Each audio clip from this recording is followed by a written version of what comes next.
Hey everybody, Matthew here from MiniWarGaming.com. Welcome to the final 2 hours of our Kickstarter. Well, less than 2 hours because it finishes at 11:54 Eastern time because that's the time we started it.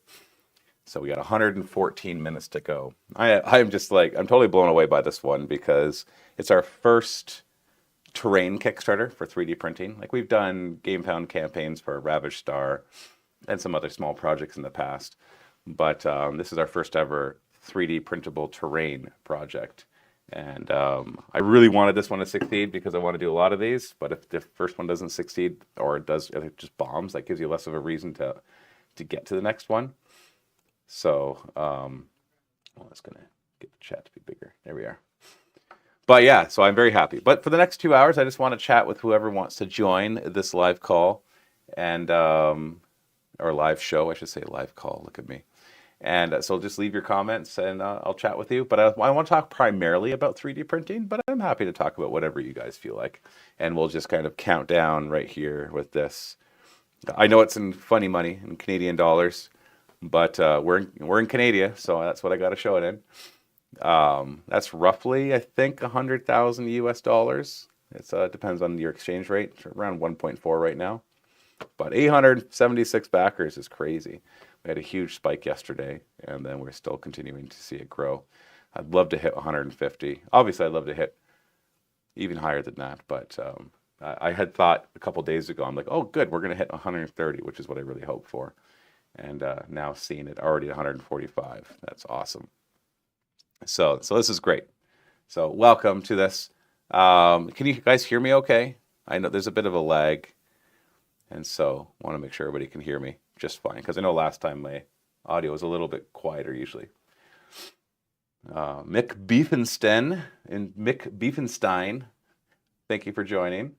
Have you thought about running a narrative Mordheim campaign and or making a terrain set for Mordheim? So Mordheim it's such a weird beast because like Steve has done some Mordheim campaigns on his channel to great success or to good success. I'm not sure how great he would call it. Honestly, I don't know all the numbers. But he has a very specific Warhammer fantasy audience. And when we've tried, I think we did a Mordheim campaign many years ago when everybody was asking for it, and it just didn't do very well. And I understand why. Like, it's an out-of-print game, out of production, which is why I think people like it, because it's no longer being touched. And so the community can massage it to the way they want it. I love the idea of Mordheim, the skirmish level game where individual guys upgrade and get hurt and injured, kind of like Necromunda. This terrain set obviously works really well for Mordheim, minus the fact that it doesn't have walkways, which we might add later on.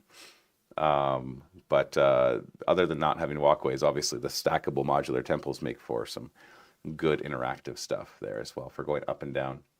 But yeah. LARP beard. It's maple syrup money. Hey, maple syrup is expensive, dude. So if you are comparing our money to maple syrup, then we're doing well. Now, the only thing I don't know is if this thing right here is refreshing. So let me just, oh, it is. Okay, it just hasn't moved yet. I'm like, it hasn't moved in the past couple minutes, but I haven't been watching it that closely, so I don't know like how often it changes. So that is awesome. Mick Beefenstein, been loving the channel since I first got into the hobby in 2011. So, I guess sometime almost 14 years ago or about 14 years ago. The channel's we've posted our first video on the channel over 17 years ago now. Just last month it was 17 years, which is crazy.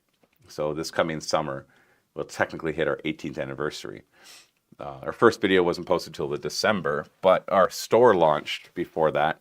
And our website launched like July or August, so we don't have a specific birthday.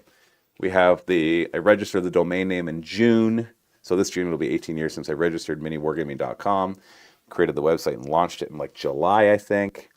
Launched the store around September, October, and posted our first video in December, which was the MiniWarGaming painting contest. MiniWarGaming video contest where back then you could actually reply to videos with videos. So you could do video replies and they would show up underneath the person's video. So it was a good way to get traction. Go find popular videos and reply to it with your own video. Then your video would kind of piggyback off of their traffic, which was kind of cool. And so what we did is we said we wanted to grow our channel. So we thought, hey, we'll give $500 away, which back then was a lot of money, especially for us, a brand new business that didn't have any. And we said, make a video about miniature wargaming. And we made a few categories because stop motion was a big deal back then. There was a lot of people making fun stop motion videos. So we said like stop motion, and we made a few other categories. I don't even remember them all. And you had to post it as a video response. And so what we were trying to do is get a ton of people out there making videos that were all responses to this video, which would then drive traffic. And it worked, actually. That video actually did pretty well for our first ever video. And started to grow our channel. And so that's how we started, which is pretty crazy. So no problem with the audio, says Corey. Well, thank you, Corey Melvin. Rowan Winged. Oh, we got another backer, or 2 backers. Awesome. FDM printing. I've had occasions when a print loses a level of filament but recovers. This leaves a line through the print. I've used hot glue to melt and fill. Have you ever dealt with this issue? Yeah, it's so obviously the software and hardware that you're using for 3D printing is not perfect, right? Like you can have just mechanical issues or a software glitch or a power thing or a power surge or whatever. It doesn't happen very often. Honestly, when it happens, if it's for a customer, obviously we print it again. If it's for ourselves, we might use like sandpaper to get rid of the lines. Depends how bad it is. It depends on the spot where it is too. And so you can use sandpaper, you can use like a scraper, a metal scraper. I don't know if I'd use hot glue to melt it, but yeah, like scraping it off or sanding it off should work fine. Again, it depends on how bad it is, how thick the line is, what the line passes through. So if it's on a big flat area, piece of cake, but if it's going through all these intricate details, then you might just have to reprint. Thankfully, PLA, the stuff we use to 3D print with, is rather cheap. And so even if you lose like a big building, they typically aren't losing that much in terms of money, like maybe a few bucks at most if it's something really big. So yeah, so primarily, I would love to talk primarily about 3D printing. That's what this call is about, but I'm happy to talk about other stuff too. So just leave your questions or chat with me. Keep me company for the last 2 hours so I don't pull my little hair out. That's been growing back ever since I shaved it, like not quite 2 months ago. This is about a month and a half of growth. So it grows back pretty fast. Got to get a haircut. Hey, turn that off, please. Jeez. Scary comes in and just turns on lights as I'm doing a live stream. So... don't want too much light. You can keep the door open. You just don't be loud. It's live. It doesn't matter. It's live, but it's like laid back live. It's laid back live. Just don't turn on the lights. Leave the door open though. Anyways, yeah. I don't know what I was talking about, but he distracted me.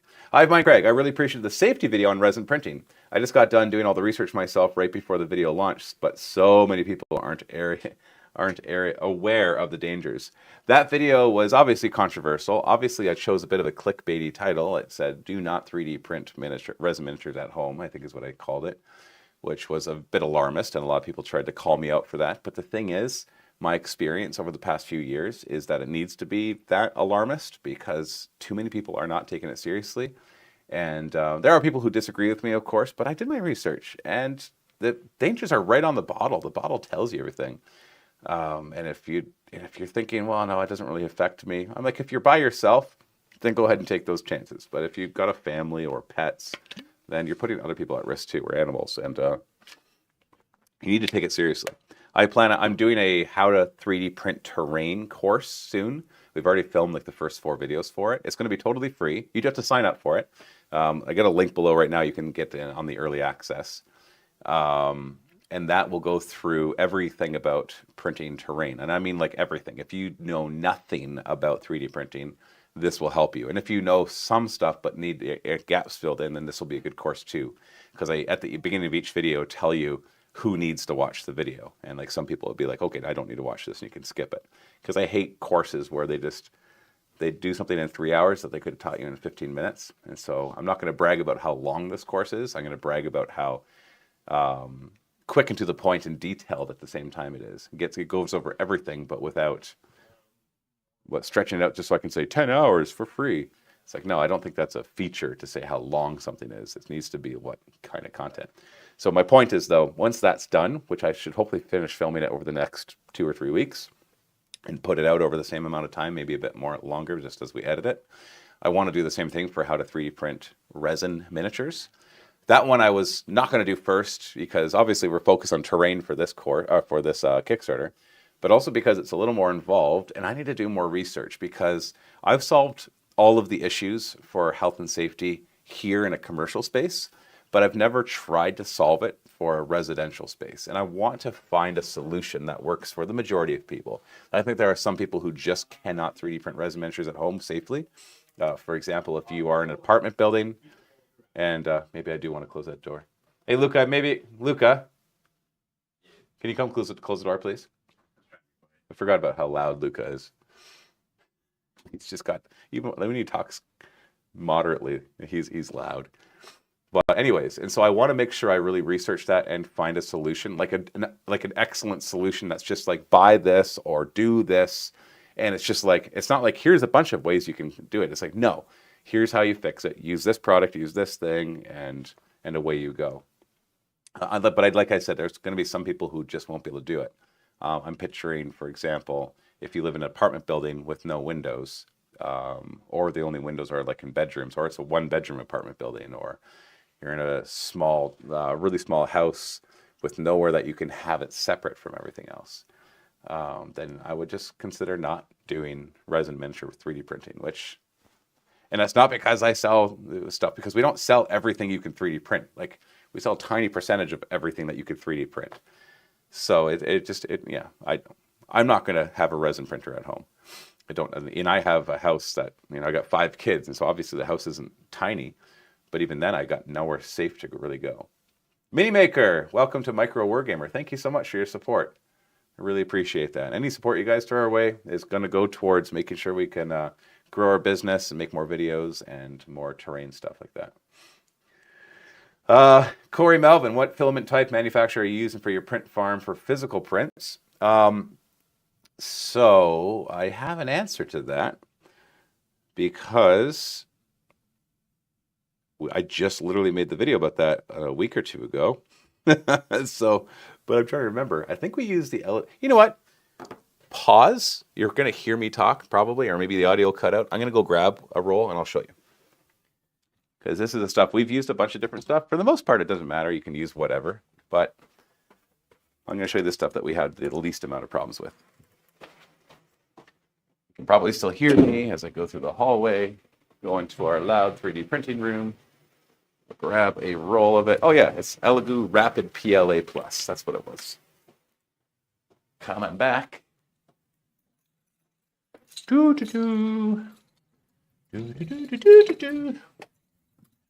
blah, blah, blah, blah.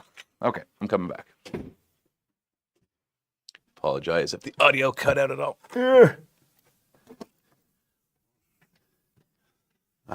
Okay, so yeah, we use Elegoo's Rapid PLA Plus.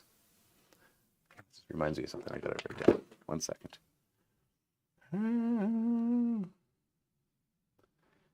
Give me a second. Elegoo PLA.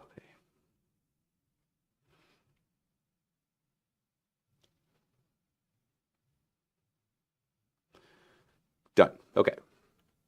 Yeah, we use Elegoo Rapid PLA Plus. That's our favorite. We usually use gray for terrain because I like the look of it.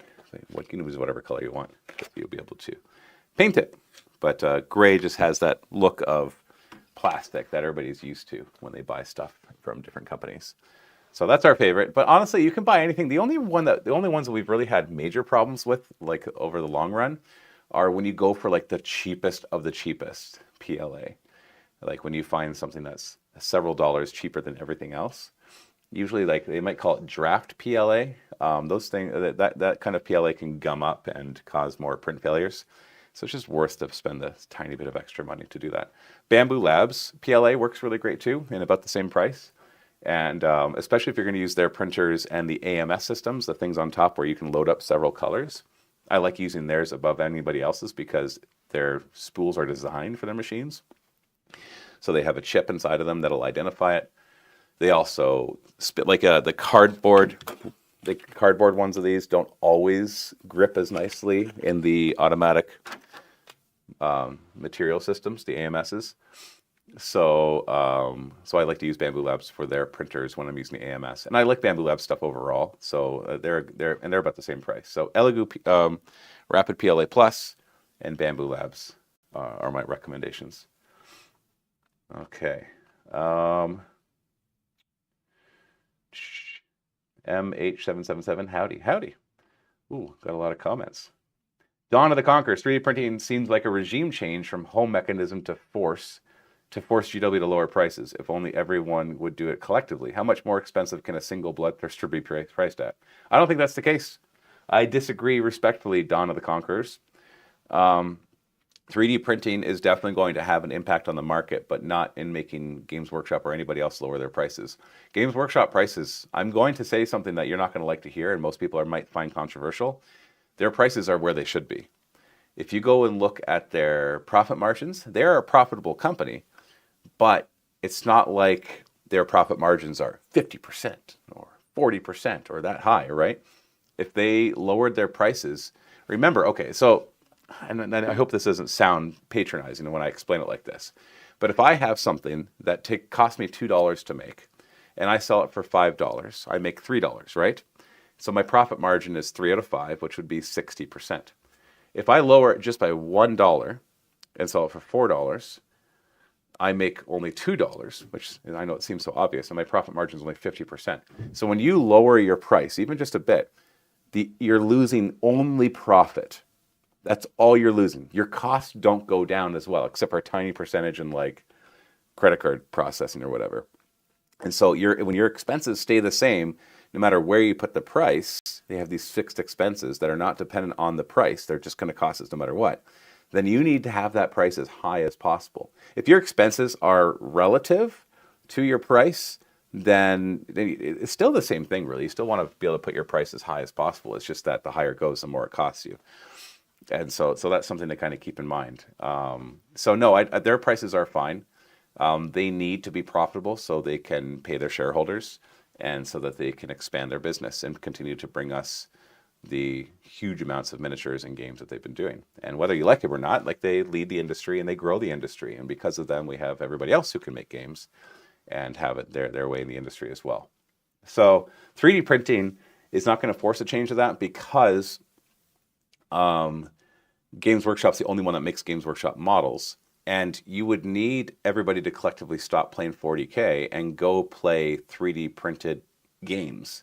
So you might be thinking, well, I can just 3D print a Space Marine army that I find on somewhere. That's either one that's a complete ripoff and looks just like it, or it's something that it's meant to be like a proxy without being a ripoff. Like, well, I think like Ravish Star, they're obviously Chaos Space Marines, but they're not just Chaos Space Marines. They're our own take on Chaos Space Marines, that kind of thing. Or One Page Rules does that. They have a ton of different armies that work for fantasy and for 40K, but for the most part, they don't just look like them. They look like their own version of them. And so you might think, well, people will just print those. And it's like, yes, but now that we have more official events, you can't bring them to those. You can play with your friends. And like, I don't think, if you're thinking collectively we all have to do this and stick it to the man, it's like, well, who's creating the game that you're playing? If you're creating proxy miniatures, if you're 3D printing proxy miniatures, so you can play the game that somebody else has made and not pay them anything because you disagree with their pricing structure, that's not a way to combat it. The way to combat it would be to go and play another game, which there are many, and they are very good. And because you're not going to collectively get everybody to stop buying from the company who's making this game that they all love. And so that's not a way to do a regime change. They do not, their prices are where they need to be. And 3D printing will provide us with alternatives that might force Games Workshop to adjust their entire business model over the next 10 to 20 years. But it's not going to all of a sudden make their prices cheaper. So what I wish that the Games Workshop would do is have things that they release that are 3D printable, that are not what they also sell physical. So whether it's terrain, for example, I wish that they had a whole division that just made 3D printable terrain that was designed to go with 40K, or maybe like a faction that is only 3D printable, and that they can also sell themselves too, but it gets tricky. So the terrain one I can see because the mold making for terrain is a lot different and more expensive, or at least more complicated than miniatures overall. not more complicated, but just it's bigger. So it takes more molds and it's more time and for the return. You don't get the same returns on terrain as you do with miniatures. So those ones, I don't know what it's going to look like. Obviously, they use 3D printing a lot on the development side of things. So they use 3D printing to create prototypes, to test out things, to see how it looks. And so the technology is helping them to be more efficient. So that's my take on all of that. Welcome Imperium Box Network and Ben Wilkes. Adam Valeri is someone that got into 3D printer, PLA, and then years later resin. There's going to be a level that 3D printing becomes to norm for wargaming. Yeah, I think like it's already coming in now. Like I put up an unofficial poll and had a few thousand people answer it, saying who has a 3D printer, and I think it's biased towards those who have them will be more likely to answer it. But with that, we had like 60% said they did not, so I think it's actually higher than that. So the vast majority of our viewers, which we have a lot of, do not own 3D printers, and that's kind of a big deal. That means that the majority of people still aren't getting into it, and I think there will always be a certain percentage of people that just don't want to bother because it is a bit of work, even with the really good machines like Bamboo Labs or the Elegoo Saturns that make it a lot easier. Like 3D printing terrain is pretty straightforward, but there's still work involved. And 3D printing miniatures is much more involved, like much more involved. And anybody who's been doing it say, nah, it's a piece of cake. I'm not saying it's really hard to do, I'm just saying it's involved. So I don't know, it's definitely going to take a big place in the miniature wargaming and board gaming and all sorts of other industries as well. But I don't think it's going to do what everybody thinks it's going to do. Cody Chalk, excited to get my STLs and print a full table. Thank you, Cody, for backing it then. Nice guard, better safe than sorry, I agree. Brett, can you say anything about what the next terrain set might be like? So we have a couple that we're working on. So we have one that's actually going to launch maybe next month as a Frontier on My Mini Factory. That's their version of Kickstarter. So it's not going to be as big a one as Drakenfell. But Dave has been working with iDemo Games. iDemo Games is the one that designed this terrain, or not designed, but created. I designed it. They created it. I don't know how to describe it. It's like I came up with the general concepts, the size of the pieces, the types of pieces I wanted, the exact pieces I wanted, but then they're the ones that do like the creative part. So I'll say I want a statue, and I want it to be this big, but then they're the ones that design the concept and make the statue. So it's like, it's a joint effort, but they're the artists and we're like the creative directors. I don't know what you call it. And so Dave's working with them for the next one, and he wanted to do something more like Gothic ruins, but not just Gothic ruins, because we already have a lot of those. And so he's going to like lean into like a horror vibe for them. And so there's going to be two releases for that. One will be a smaller Frontier that's just going to kind of get Gothic ruins out there and in a different style. But it'll be like a really good set for 40K, and it's designed so it works for match play 40K, but also like looks really nice, so you can still use it for narrative stuff. And then we're hoping that in May we'll do a big Kickstarter for it and expand the line into all the horror-esque stuff that Dave wants to do. So that's kind of the next plan. And we're hoping in March to do a Kickstarter for the Steel Spectres for Ravaged Star. I know we got a lot of stuff coming up, a lot of projects, but we got to keep moving. So that's the idea. Then one that I want to do, but might come later this year, is Beneath Drakenfell. So without trying to give too many spoilers, essentially the aliens that live beneath Drakenfell in the 40K thing, or whatever you want to use it, it's going to be a lot of like bio-organic and biomechanical looking terrain.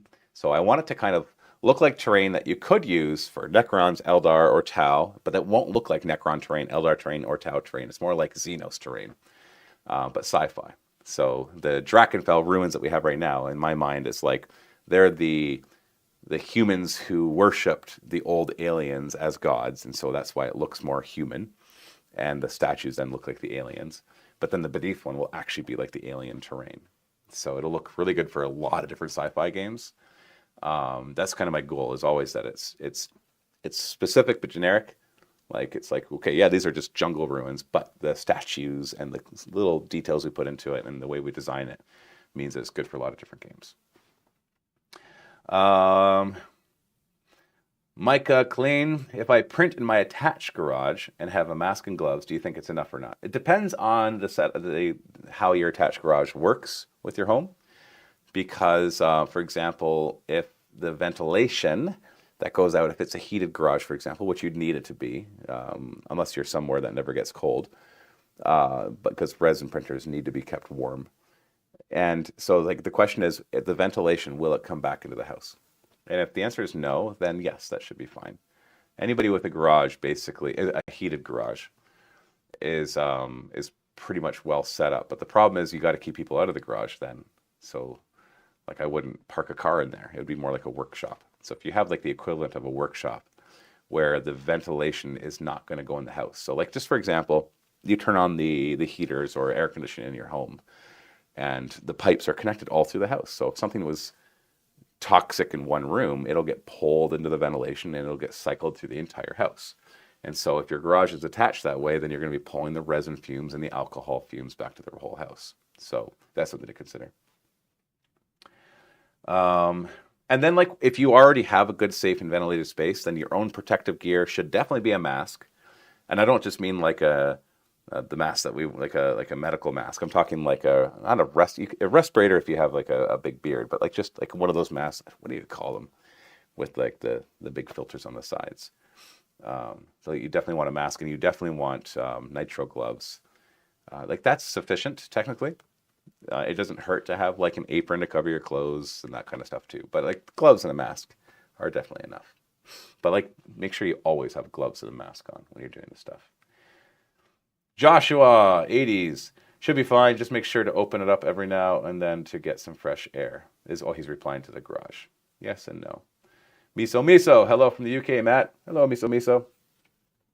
Adam, I did do a teaser on the theme of the next sets. Hive Mind Craig, grow tents, great for isolating resin printers. Yep, that would be one possible solution to put a grow tent around it. The only problem is when you open the grow tent, that's actually not the biggest problem. The problem is when you're washing the resin miniatures in alcohol. The alcohol fumes can be pretty bad. The way I understand it is the resin fumes are most likely to be more toxic, but the alcohol fumes burn.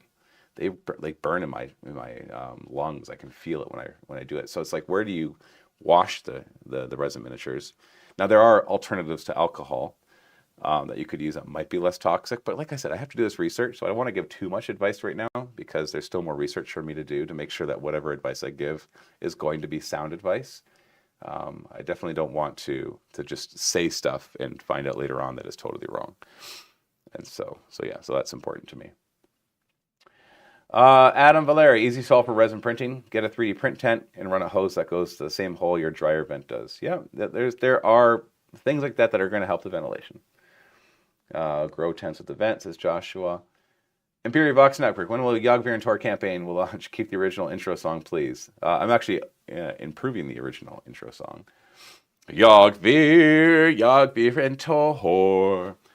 My brother is a musician, and we're going to be really up in the game there. But I don't know yet. We were originally going to do it for this Kickstarter because Yogvir and Tor would be going to the ruins of Drakenfell.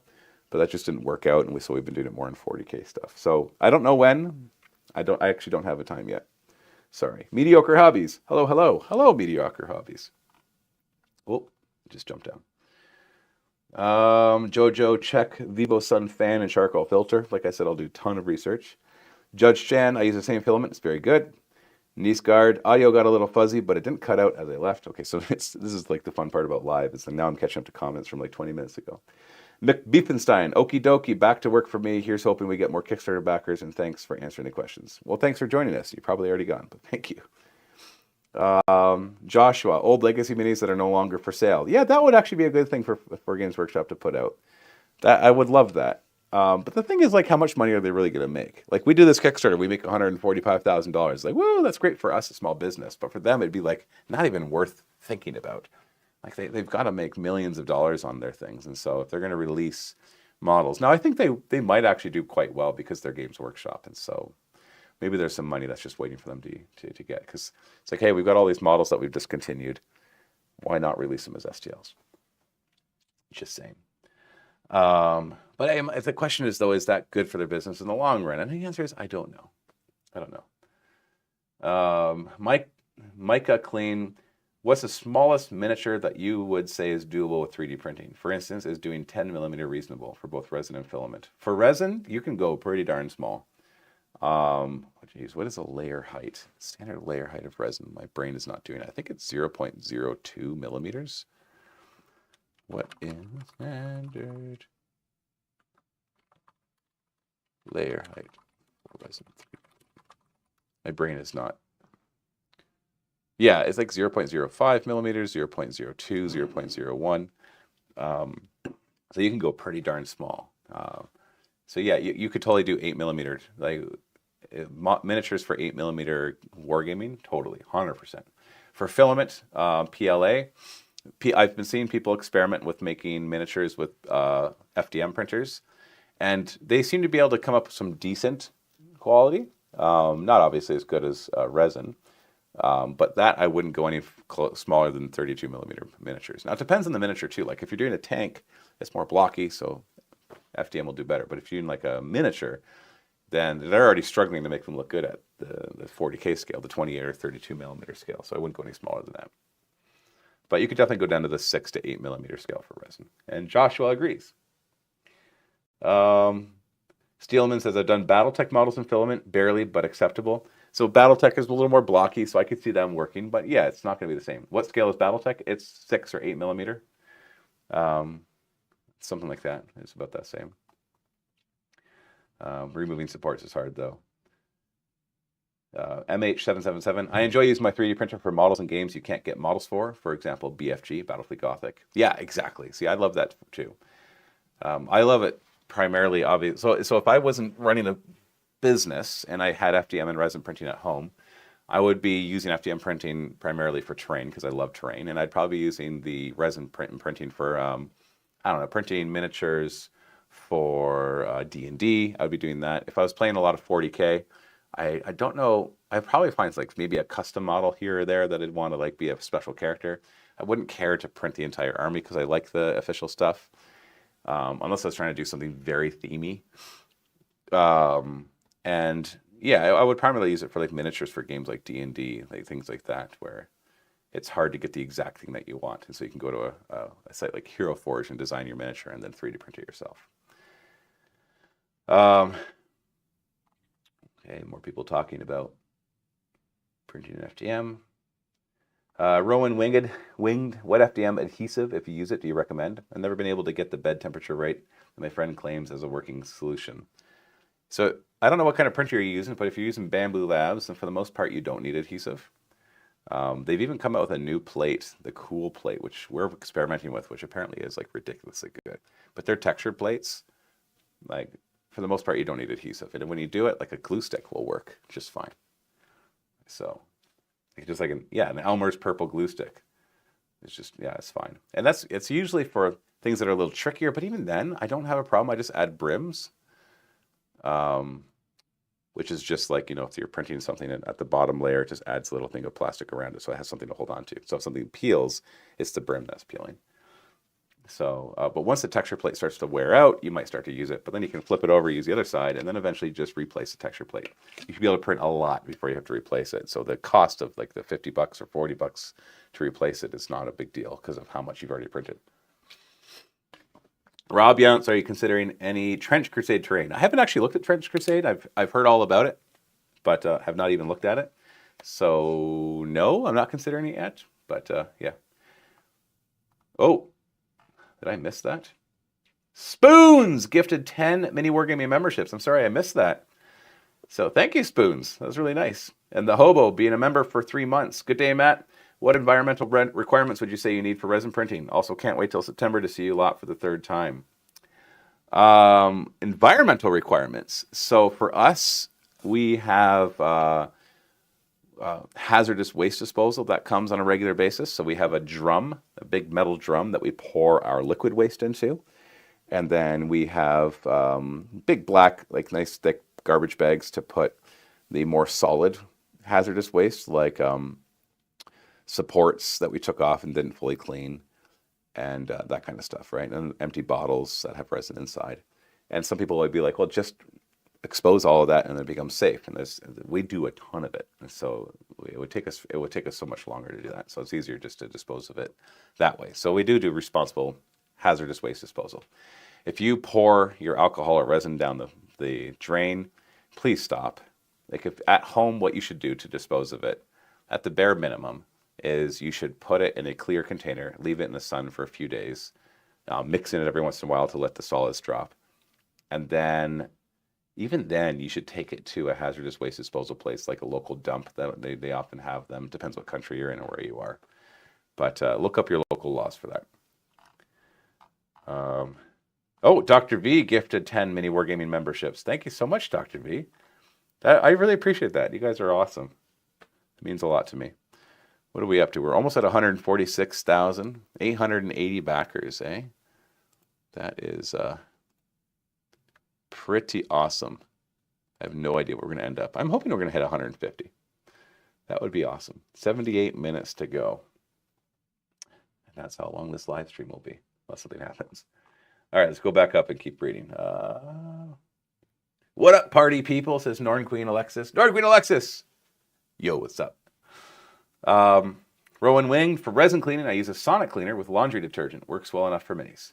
There are alternative stuff, but once again, that still is toxic, whatever you have left, so you need to dispose of it carefully. David Graham, back to you, all in. Send me my files, please, so I can get them on the tabletop. We're going to send the files out the moment we can, so that when the Kickstarter ends, it takes about 2 weeks for Kickstarter to finalize all the pledges, to charge the credit cards, give people a chance to take care of any like credit cards that don't work. And then once all of that is processed, obviously there'll be some that don't go through, and so those get refunded or they just don't get charged. Then they finalize the backer information. Once we have the final backer information, then we'll send out the email to everybody to jump on the pledge manager so that you can give us your address. You also have a chance to do any more add-ons that you want. And then as soon as we have that information, as soon as you give us your information, we can do that. Now, for the STL side of things, so for that, once we have all the things finalized, what I'm going to do is I'm going to take all of your Kickstarter emails, go over to My Mini Factory, and enable that. So, and then we'll let people know that if your Kickstarter email does not match your My Mini Factory email, you need to contact us. So support@miniwargaming.com to say, hey, my Kickstarter email does not match my Mini Factory. You can do this right now, actually, if it doesn't, and say my Kickstarter email is this, my Mini Factory email is this. We'll note that down, and when we go to do it, we'll make sure to switch those out. And so you should get the STLs pretty quickly once we get our money. Give me my money. I want my money. Give me my money. Sorry. I can be silly sometimes. James Reinhardt.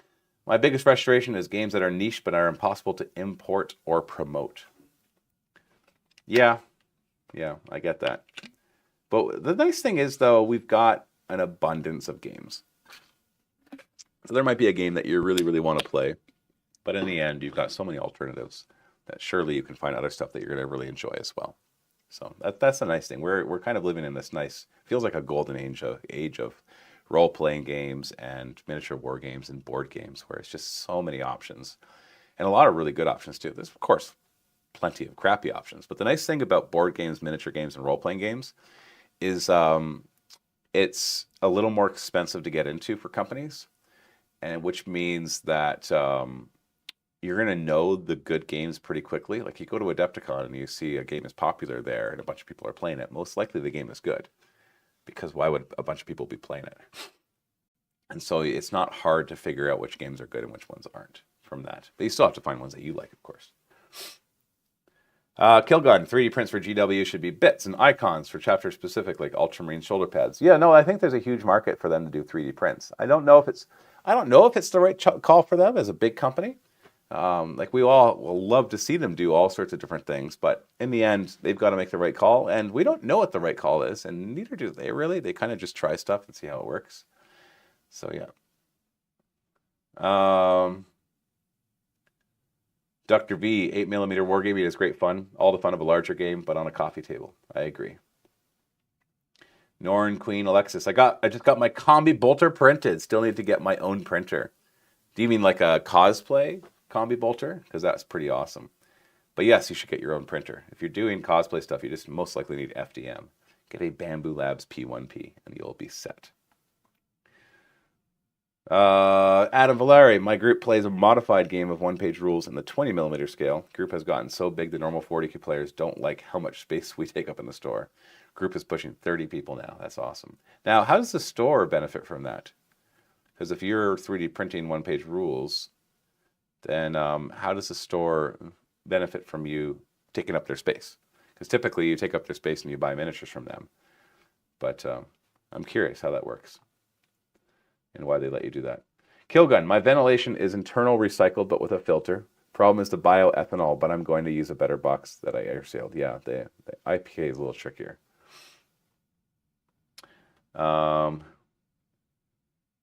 AMS with dissolving supports and liquidity. Yeah, Dr. V says the AMS with dissolving supports on bamboo works quite well to help with the issue of support damage on undersetted models, at least for me. Yeah, that's something to experiment with. The only problem with it is you use a ton more PLA. So what we're talking about there is if you have a support, so let's orient my hand towards the camera. So if you have support structure, like a tree support, and this is the model, removing it, there's sometimes a little bit of damage, depends on how well it's done. So there is other types of filament, and it's usually called support filament. So it's filament that is designed to dissolve away. I can't remember what you use to dissolve it, or at least it's designed to break away really easily. But the problem is, in order for you to do that, you have to have a printer that can do multicolors, so it switches filaments every layer. And so like Bamboo Labs can do that with AMS.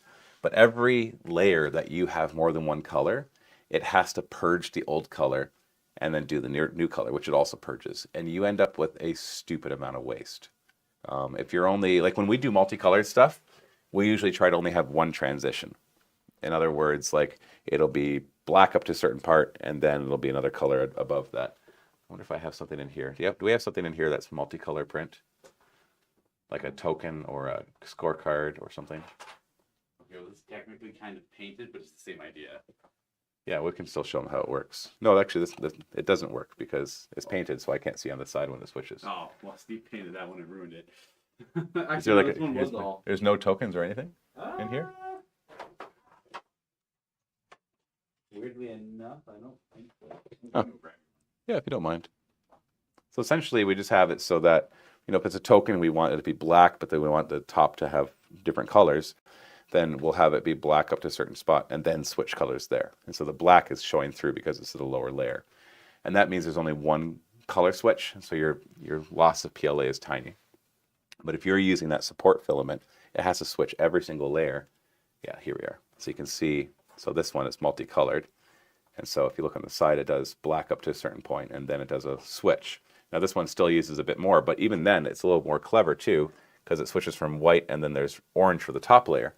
And that way the black is a certain layer down, the white goes up a little higher, and then the orange is the final layer with a little bit of green. So there has to be a little more color switching right here, but it's not too much.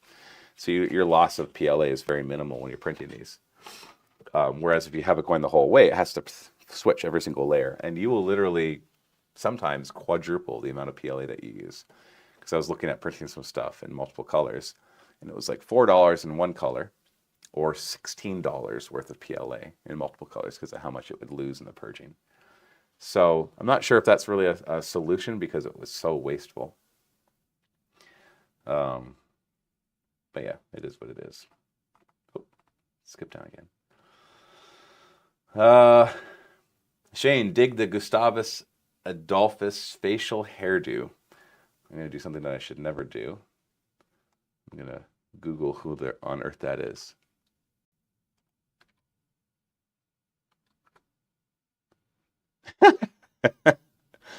King of Sweden from 1611 to 1632.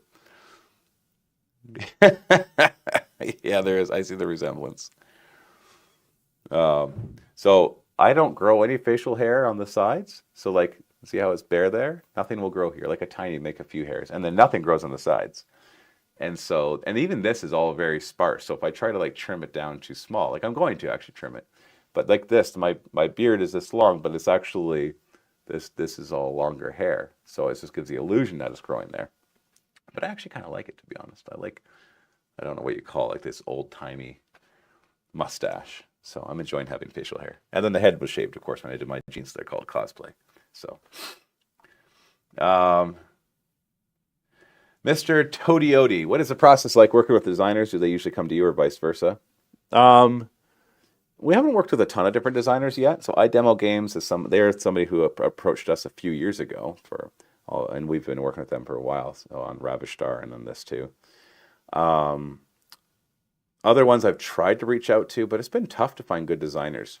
There are a lot of people out there who know how to do 3D modeling, but you have to combine 3D modeling with being an artist, with understanding the structural stuff of 3D printing. So there's been so many 3D prints that I've purchased and downloaded that went to print, and it was really hard to get them to print well. But they looked really good in the renders. But the person who designed them didn't really think about the limitations of 3D printing. And so it's actually hard to find people who have all those together, who are good artists, who have a good eye for the way things should look, and then understand the limitations of 3D printing, and then also don't just already have their own business doing it and are busy with that. So a lot of the ones that are any good, they've built up a tribe or a Patreon, and they are making enough money so they don't usually freelance, they just want to do their own projects. But if you are a designer and you want to work with us, then yeah, feel free to reach out to me, Matthew at MiniWarGaming.com. If you feel that you match all those qualifications and would like to work together, and either as a freelance or partner, then let me know. We're definitely going to be looking for more in the next year or two for sure, as we expand on all of that. Nora and Queen Alexis, we need to get that number to 888 for corn. I agree. All right, so if anybody's on here and you haven't backed yet, you can go on and literally donate $1, and that'll increase the backer number. So let's get it up to 888. Just donate $1. You could do that. I'd be curious to see if we can jump this up really fast. So if we can find 6 people who are on this chat right now to go in there and just donate $1, because you can actually go on Kickstarters and donate without taking a pledge. That's always an option. Just to say, you know what, I actually have had quite a few people do that, a couple dozen people who are just like, here's $10, I really like what you're doing. You know, which is very meaningful, because it's like they just want to support us, which I dig a lot. Obviously, I feel very appreciative of that kind of thing. So 6 people, can we get it up to 888? Oh, there's one, 883. All right, I don't know why I'm so excited for this number now. I'd love to see it get 888, but only go up by $5. That would be awesome. But, you know, if you want to pledge more than that, please do. If you want to get the all-in STL one for $100, I think $100 US, which it's interesting. Okay, here's something that's interesting. I've been getting, for the most part, people think the price is great, but you get a few people who are like, oh man, that is way too expensive. STLs are so underpriced. It's like a race to the bottom for them, that people think they should be able to get. Like, these are 200 plus STLs, but who cares how many there are? They cost a lot to design. They look great. They're very functional. Like, you're going to print so much terrain from it, and you could easily print thousands of dollars of terrain from it, at the very least hundreds and hundreds of dollars of terrain from it. And yet we're going to be like, but I don't want to spend $100 on the STLs themselves. It's like you've got a $700 printer, you're going to spend hundreds of dollars on PLA, but don't want to buy the STLs for $100 to support their creator. And for the most part, people aren't doing that, I realize. But that's one thing I've noticed. Like, my manufacturer is great, but when people do their frontiers and they like, here's 400 STLs for $40, and it's just like, what are you doing? And they're miniatures. It's not even terrain. Like, it's like minis.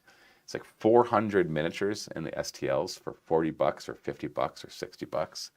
It's stupid. There should be like 50 STLs for 50 or 60. Like $1 an STL is a steal, and here we are selling them for 10 cents each.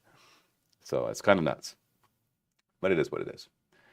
Dustin Weber, you plan to do any Ravage Star inspired terrain in the future? So yes and no. So we never want to actually do specific Ravage Star terrain. We're trying to do terrain that'll work, like this terrain set will work in Ravage Star for sure. So I'd rather create terrain that's good for any system than specific. Until if Ravage Star was like super popular with hundreds of thousands or millions of people who played it, then making specifically themed Ravage Star terrain would make sense. But terrain is a niche within a niche. Anybody who gets into miniature wargaming needs miniatures, but you don't always need terrain. It's kind of like playing role-playing games. The Dungeon Master is the one that needs to buy the most stuff. The players can buy next to nothing. The DM needs all the source books and everything. The players need like the player's handbook, maybe.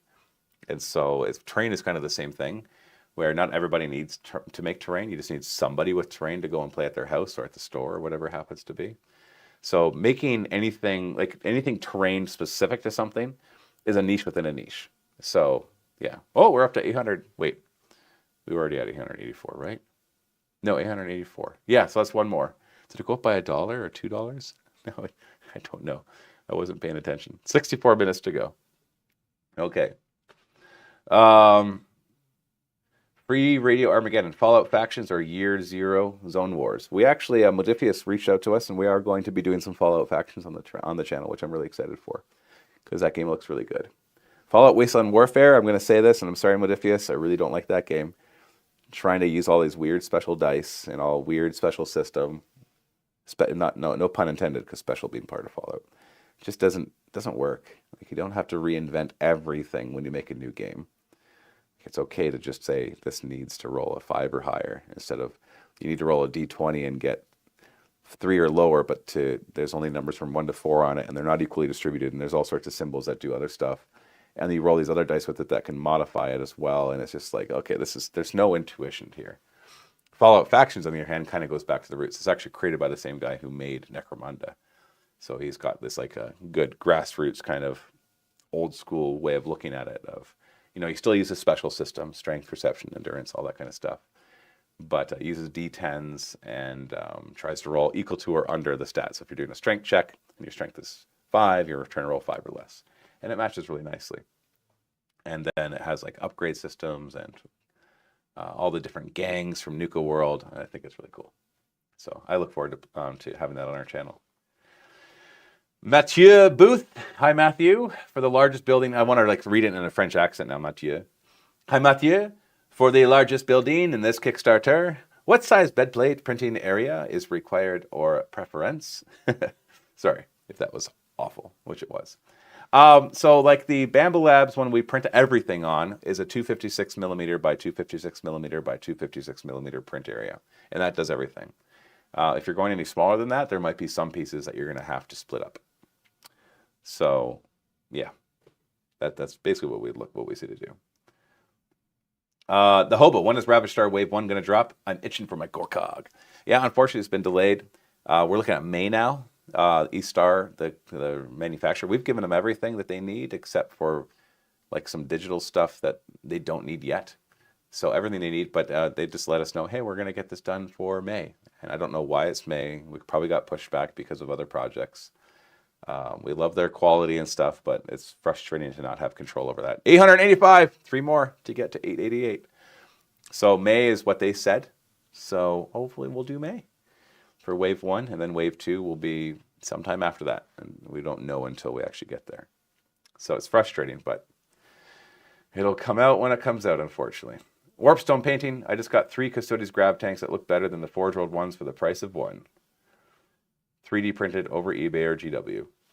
Yeah, I'm not going to argue that 3D printing is not cheaper overall than buying Games Workshop models. My thing is, like, if everybody does that, then Games Workshop doesn't make money, and that's not going to make them lower prices. That's going to cause issues for the game that you love to play. So I for one, am not a big fan of the idea of I'm going to play 40K, but I'm not going to support the company that makes it, because they're just this big corporation that doesn't deserve my money because they don't care about the little person. It's like, what is a corporation? It's just it's thousands of people, right? In this case, it's not like there's this evil CEO at the top going, just take all their money and don't give them any fun in return. It's like they work their butts off to create an awesome game, or awesome games, awesome miniatures and everything. So let's support them.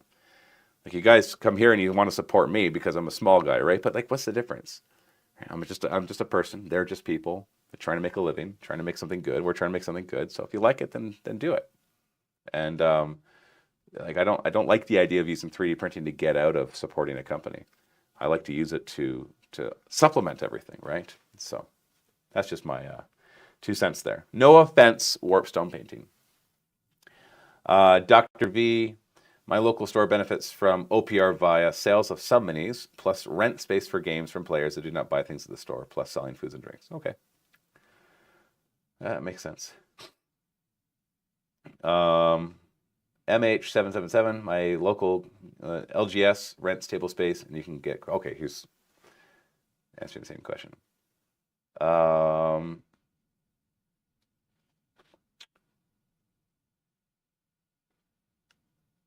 Northern Queen Alexis, the one thing that I hate about living in Iceland. Do you live in Iceland? I didn't know that. Is I want to play Conquest, Fallout, the Cyberpunk TT games, and no one else here wants to. I had no problem finding games when I lived in New York. I'm curious what the size of your gaming groups are over there, because I have found over my life that I have never played a game that somebody else got me into. It's always me playing games and getting other people around into it. And so if you, and I know you have plenty of passion, I'm not doubting that. I'm just curious. If there's only a handful of people and they're all just like staunch 40K or whatever it happens to be. So it takes time to get momentum, but you can get other games going. Dr. B, buying STLs is still a very small industry. I have seen estimates that my manufacturer is one of the top STL sales in terms of revenue, with 5 to 10 million US dollars and 50 to 80K transactions per month. Yeah, I don't know if that's right, but it doesn't sound wrong. Killgun, Matthew, why are you talking in inches? Use the metric so no American Canadians can understand it. I'm Canadian. I do both. We do inches and we do millimeters. It depends what the application is. Celsius and Fahrenheit. Depends on the applications. Okay, I heat my home in Fahrenheit, and I can tell you the temperature outside in Celsius. And we heat here in Celsius at the building. My pool, we check for Fahrenheit, as well as, so like pools, hot tubs, whatever. But when it comes to measuring myself, I know what I am in feet and inches, but I have no idea in millimeters. I have an estimate in millimeters. I know how much I weigh in pounds, but I know how to buy food in kilograms. So we're kind of in that transitionary stage. And we have the states right next to us, so obviously we need to comply with that. Because they're our biggest trading partner. Love them or hate them. I love them, but love or hate the things that happen between us, I guess. It's better to say. Inches are tabletop standard, says Free Radio Armageddon. Yeah, they are. And so until that changes, we keep talking inches.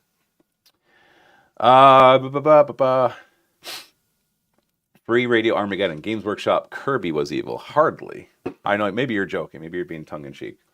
But he was not. He grew Games Workshop from like next to nothing to a behemoth using stores, retail stores. He opened up thousands of retail stores all over the world, built this hobby up that we all love so much. Sorry if I sound a little passionate about this. Like I'm disappointed that people are saying, you know, like these kind of things. Like I'm not a Games Workshop shill by any fan. I'll tell you all the things I don't like about them.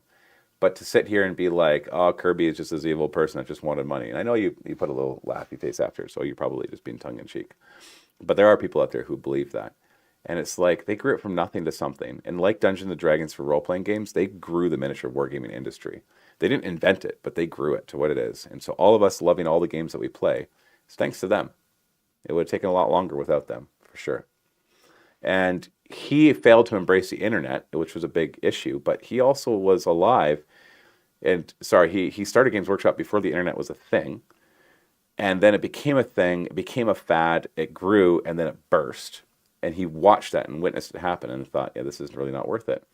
And it took him a little long to realize that, and it's a switch of a CEO is really what it took in the end to embrace it fully. But like he grew the business with retail stores. He was really good at that. And that I salute. You were slow to grab the internet, but you know what? We're all going to be like that. If you grow a business for 30 years, from when you're young to when you're in your 60s, and you don't quite then get all the newfangled stuff, then pass it on to the next CEO who does, and become a consultant like you did, and retire, and enjoy looking at the awesome legacy that you built. So, yeah, I think Games Workshop is a fantastic company. Tons of stuff that I disagree with. Dr. V, $20. Thank you. Good luck with all the endeavors at MiniWarGaming. I have to run. Take care, all.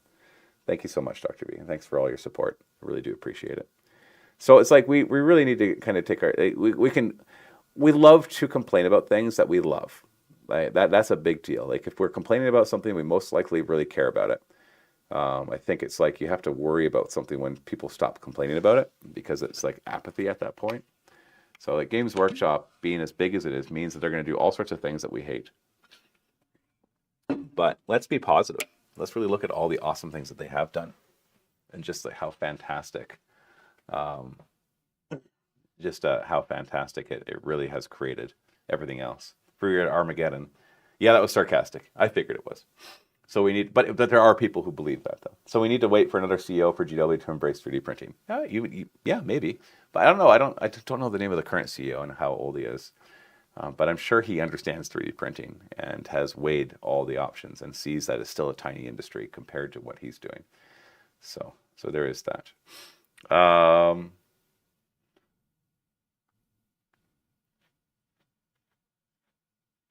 Okay, here we are.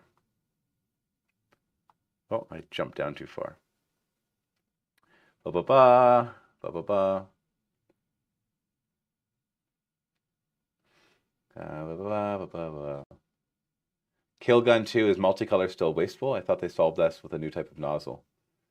No, it's definitely still wasteful, for sure. And if I'm wrong, then please tell me where I'm wrong, because I'd love to know. Western civilization. Are you looking forward to lower taxes when you become a U.S. state? Nice. Look at that. I'm looking forward to things getting better. Oh, wait, I shouldn't say anything political. I'm so used to being able to talk freely with like everybody around here. Oh, we're one away from 888 that I forget that sometimes when you can get in trouble for talking political on the internet. So I'm going to abstain from your comment, good sir, because I am a chicken and do not want to stir up everything. But I'll just say I'm looking forward to a change. Yeah, a big change. But yeah. But yeah, that's so funny that he said that. I don't even think he was joking, to be honest. Starburns, dude, I'm literally sculpting while I listen to this. Haha. Hey, if you think you check all those boxes, contact me. And you want to work with us. Free Radio Armageddon. Jay from Eons of Battle has a bunch of terrain. Would be curious if he would license his Patreon STLs for commercial use. Yeah, maybe. Killgun. Oh, I thought you said STLs are underpriced in general. I thought you should see what some ask until I understood you mean your STLs. No, I think STLs are underpriced in general for the most part. I think that there's a lot more value that is being brought but everybody says, well, it's digital, therefore I shouldn't have to pay as much, and I got to print it myself. And you're right, absolutely. Like, I'm not going to have one STL of one tree and think I can charge $15 for that. And of course not. I'm not talking about that kind of thing, but I'm talking about like one miniature. An STL for a miniature shouldn't sell for $1 because there's a lot of value in those minis. So it depends on the mini, of course. Like if you're selling like, here's 10 models and they're all the same thing, but like slightly different variations. Well, you look at the costs of making them is really what it comes down to. But it's hard to say.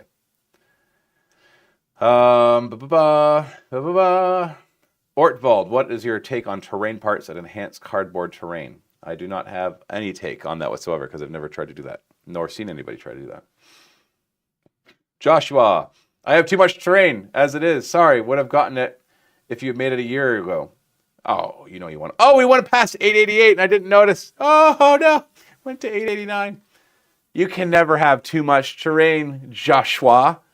Joshua, you need more terrain. And you've got 51 minutes to get it at the Kickstarter price. And then the price is going up. We're probably going to sell the all-in for 150 US, not 100. So, and then if you're going for the physical pledges, that full table for 250 will probably be more like 300. So we can have a more decent profit margin.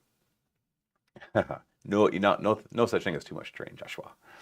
Rob Younce, already owned the jungle terrain, so didn't need to go all in, just the city ruins. Should be a complete set. Yes, it is. So that first part is what we had out before, and the second part is all the new stuff, and then the all-in is both. So yes, you're good. Thank you so much for your support. Norn, Queen Alexis, the one thing that I hate about living in Iceland is I want to play... Wait, I already read that. Wait, did I just jump too far up? Or is everybody like retyping their same comments? I think I went too far up. Then how did I miss those comments before? Seriously, weird. That was weird. Placebo Vision. I'm a 3D modeler who wants to expand into 3D printing. I don't have a printer at the moment, but I wanted to sculpt a custom helmet or weapon for a 40K character. How do I ensure the scale is right? You should have a 3D printer if you want a 3D sculpt. You want to be able to test things quickly. But as for how do you know if the scale is right? So there are different ways to do this. You can probably find people who have created like I don't know what it would be called, but like a stand-in model for the size of a Space Marine. So it's not like it doesn't have all the details of the Space Marine, but it's the right size. You can buy a scanner and you could scan in a Space Marine, so you could actually have things fit nicely. So there are more than one ways to do that. I'm sure there are resources online already. Oh, we're back to 888. Did somebody cancel their pledge? And it's back to 889. You're messing with me so badly. Did somebody just go and cancel a pledge and then create a pledge? I'm curious if that's actually what happened. I'd take the time to look in the back end, but I'd rather talk to you guys. Don't do that to me. We can go past 888 now. Let's go up. Let's see if we can hit 900. 11 more. 900 backers would be great. Although I'd love to hit 150,000 as well, because that'll help give us some more capital for future projects as well. 49 minutes to go. Jeez. MH777. Only HMOs are like that in the US. LOL. I'm not sure what you're referring to. So, free radio Armageddon, STLs in metric. Haha, I get it. I think I'm skipping around in conversations here. Dr. V at Placebo Vision. In my experience in modeling, you need a printer to test print, else it will never realistically work out. I agree. Yeah, there's quite a few modelers who don't ever actually test their own stuff, and then they just sell them. And I've discovered that the hard way by buying their stuff.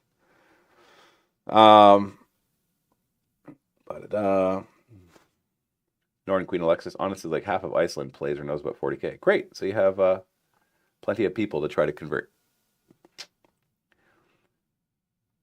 Magos, Malkir, upvoting for the positive tone and rationality. We need more of that in our lives, don't we? I try to be positive. I am not afraid to criticize. I can, off the top of my head, I can tell you that the way Games Workshop does 40K and AOS, there are lots of things that I could criticize, like their push of organized play over narrative. Now, they're pushing narrative more, which is nice, but I feel like they've turned 40K a little too competitive. Their push of making it 2,000 points on a smaller table, absolutely the wrong call.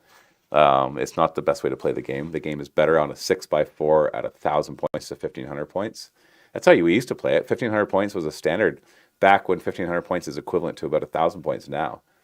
And on a 6x4, not on a 4x4 or a 44x60. I don't think the game works at that. I don't like how knights work in the game. I don't think knights should be their own faction. I can sit here and list all sorts of things that I don't like. But at the end of the day, I can just kind of decide how I want to enjoy the game or not enjoy the game. I can decide how I want to play the game. I can correct things that I don't like on my own. And I can just be more positive there. So I'd rather focus on that. But I will not hesitate to criticize when I'm in the mood to criticize. The Hobo, GW is a very good company to work for. Their benefits are good and the employees love it and are treated well. Well, that's great. I have no comment on that because I've not been told one way or the other besides what you just said. Shane, with you having a special passion for terrain, have you ever had a draw for historical war games with a chance to recreate a physical location on the tabletop? No, historicals just don't appeal to me. I could try to tell you why, but it's like trying to say why you don't like a flavor of something, even though you know a lot of other people do. I'm just like, even though Lord of the Rings and Horus Heresy grew old for me really fast because I felt like I was just recreating things. I want to create new things, not recreate things. And I realize with historicals, you can do what if, you can go outside of history and just play the game. But I just don't want to. I'm not interested in those eras of time just as they are. I love combining them with stuff. Like when you say World War II, but with aliens. Yeah, I'm all in. Or Napoleon time, but with demons. Yeah, sure, that sounds cool. All those like alternate history things, I'm all in. But what I will say though, that terrain at a smaller scale, I love. So, for example, we 3D printed off a bunch of stuff from Wargame Forge for Legion Imperialis, and we created a whole like urban table that's like each building is only like this big, and so you can have like skyscrapers or for BattleTech. I love that scale. I love every scale kind of has its place in my heart. Like the 32 millimeter scale obviously is really epic, and you can get really cool details in the buildings.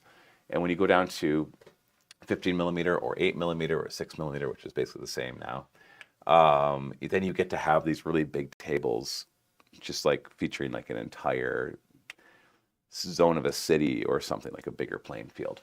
So technically, when you look at the scale of 40K or any other 32 millimeter game, and you're playing even on a 6x4 table, I did the measurements, and like our local Walmart, which is obviously not the biggest Walmart in the world, that would be equivalent to like a third of its parking lot. So you're playing on just a part of its parking lot, and you're having these huge wars with tanks and guys. So obviously it's not realistic. And so you go down to the 6mm, and you can more accurately represent that. But it doesn't look as nice when it comes to the individual model. And so you're always trading off something, right? Like I'd love to actually do more D&D in like 15mm. Just scale it down so that instead of like basically 1 square becomes 4 squares. And so you can have a lot more, you can have more epic battles going on and more terrain interactions rather than it just being like one room. Would love a batch of 6mm terrain STLs, Battletech compatible, so Steelman F. Go check out Wargame Forge.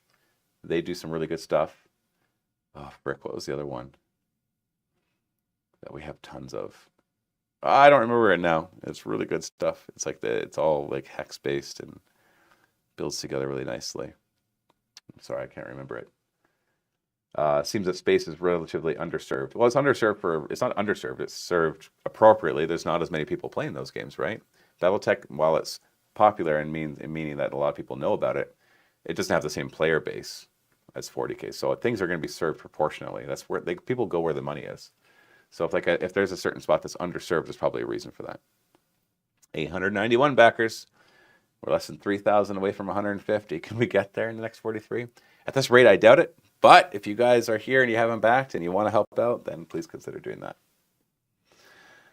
Kefka Ball. What the heck? Joshua Addies. Welcome to Micro Wargamer. Thank you so much for supporting us. Kefka Ball, interested in designing sculpts. Is it difficult and time consuming for a newbie? Absolutely. But I don't ever do it, so I don't know. If you have no background whatsoever in 3D sculpting, it will be something to get into. But it's not impossible. You're going to have to put in your hours. You're going to have to put in quite a long time to get good at it.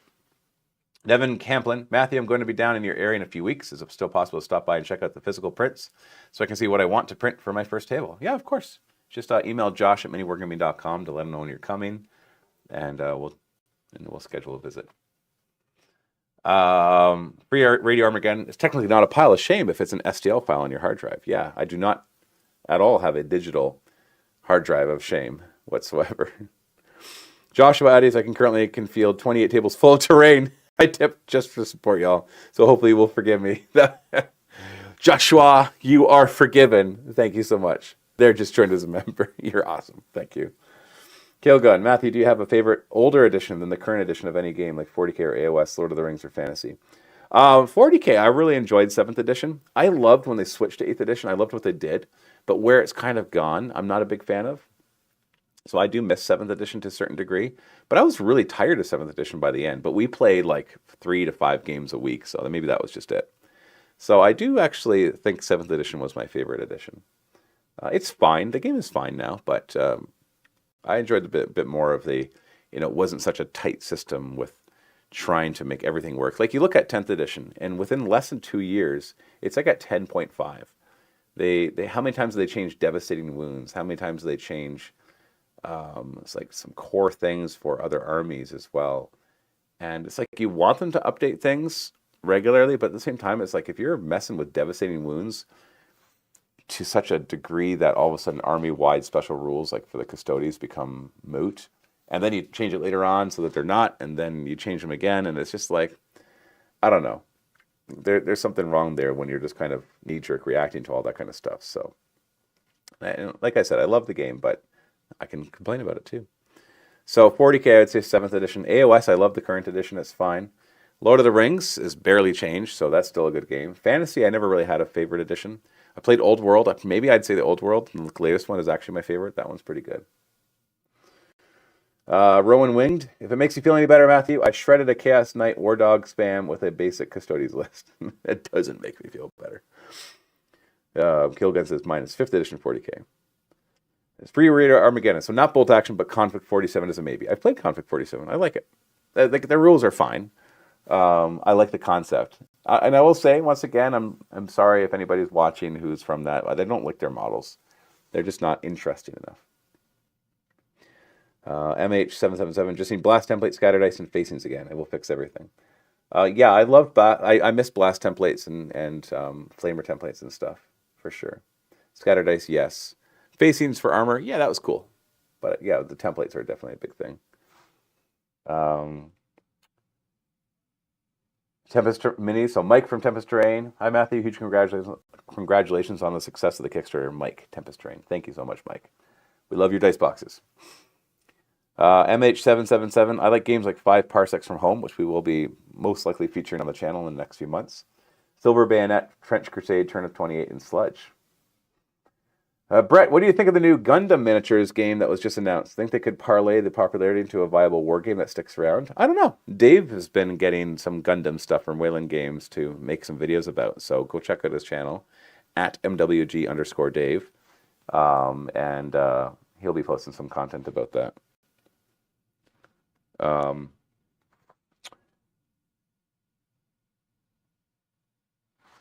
right. Oh, we're actually at the bottom of the comments. Mini Maker says, in comparison to 40K, I think Old World's release way better. Almost no codex creep, finally. Yeah, but it's also too slow. I don't think they knew how successful that game would be. So I don't mind how quickly 40K releases things. I think it's more just that every time I go to play, if it's been more than a few weeks, I have to check how many different documents to make sure I've understood what's changed. And I don't think that's, I don't know, I'm not sure. Changing points values all the time, that's fine, especially because you have the app and you can kind of adjust things that way. But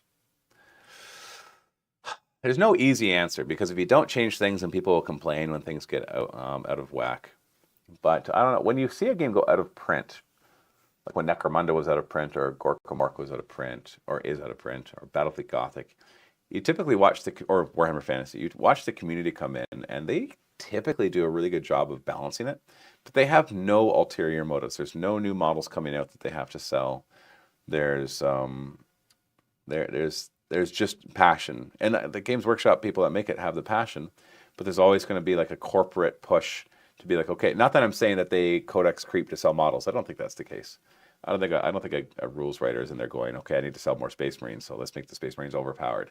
I don't think they do that. I just think that when you kind of have a bunch of different people working on it over time, and it's just, you're just and you have this many factions. I don't know what it is. It's more that with how many releases you have, it's hard to keep things balanced as you come up with so much stuff. If you're not going to have like a core framework of what the rules should be for units, like for example, and once again, I'm not proposing that I have all the solutions to these things, because I know they try really hard to do it. But for example, if you're like, okay, here's our core thing for what an infantry should look like. You know, this toughness, this strength, these types of weapons, this type of BS and weapon skill and leadership. And it should cost roughly this many points. And then you kind of go from there. So every army, because if you think about it, like, especially in the older editions of 40K where they didn't have all these extra special rules, you can compare units to units a lot easier. Like you look at, for example, a Termagant is strength 3, toughness 3, and it has a single shot that is essentially equivalent to a bolt pistol. Strength 4, AP nothing, 12-inch range, assault in this case instead of pistol. And then you could be like, okay, how does that compare to an Orc Boy? Well, he's strength 3, toughness 4, has a weapon that's similar but a slightly worse ballistic skill.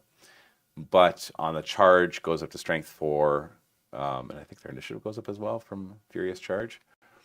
And so it's like, so utility-wise, but they cost relatively the same number of points and so you had this thing. But now that there's all these different special rules and interactions with heroes and characters and stuff, it starts to skew all of that, and it's harder to balance. It's harder to make things work. So the game itself makes it hard to balance the game. And so instead, there's just like, okay, the Space Marines aren't doing well, so here, let's give them this update. Tyranids aren't doing well, give them this update. This thing's doing too well, give them this update. Oh, Devastating Wounds are too good, let's change the core rules. I don't think you need to change that fast. Let people house rule stuff and figure things out. But I don't know. But they're doing well, they're making lots of money, and they're growing in popularity, so it's hard to say that they're doing the wrong thing. Spoons, the core rules for Lord of the Rings has barely changed, but the list build is completely changed. Yeah, I know that's changed a lot.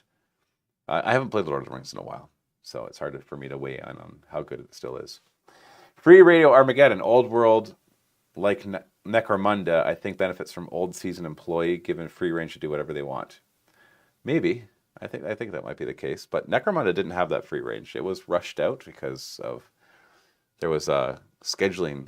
And let's just say it was put out faster than it should have been. And then it was fixed later on, and now it's awesome. Northern Queen Alexis, I could see you doing a really good alternative universe narrative story set in Warhammer Horus Heresy. That's kind of a cool idea. I don't know if I have much interest in it, though. But that's kind of neat to be like, what if? Like, what if in the Horus Heresy? I love how we're doing a what if for a game's prequel game. MH777, no bottom to this chat. That's right.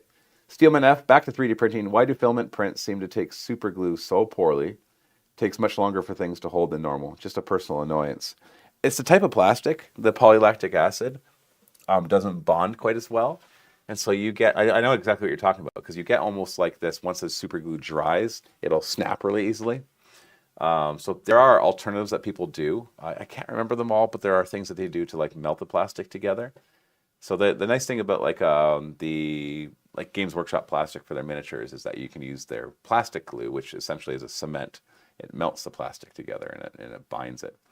And so, but with terrain, it's bigger and it's heavier. So when you have that super glue joint, maybe in a miniature wouldn't snap off, and a bigger piece it will.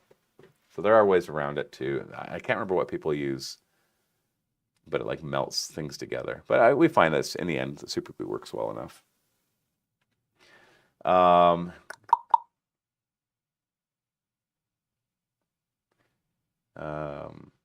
MH777 maybe need a bit of abrasion applied to it to help the glue have a better hold. That can help a bit, but overall it's going to be a little brittle.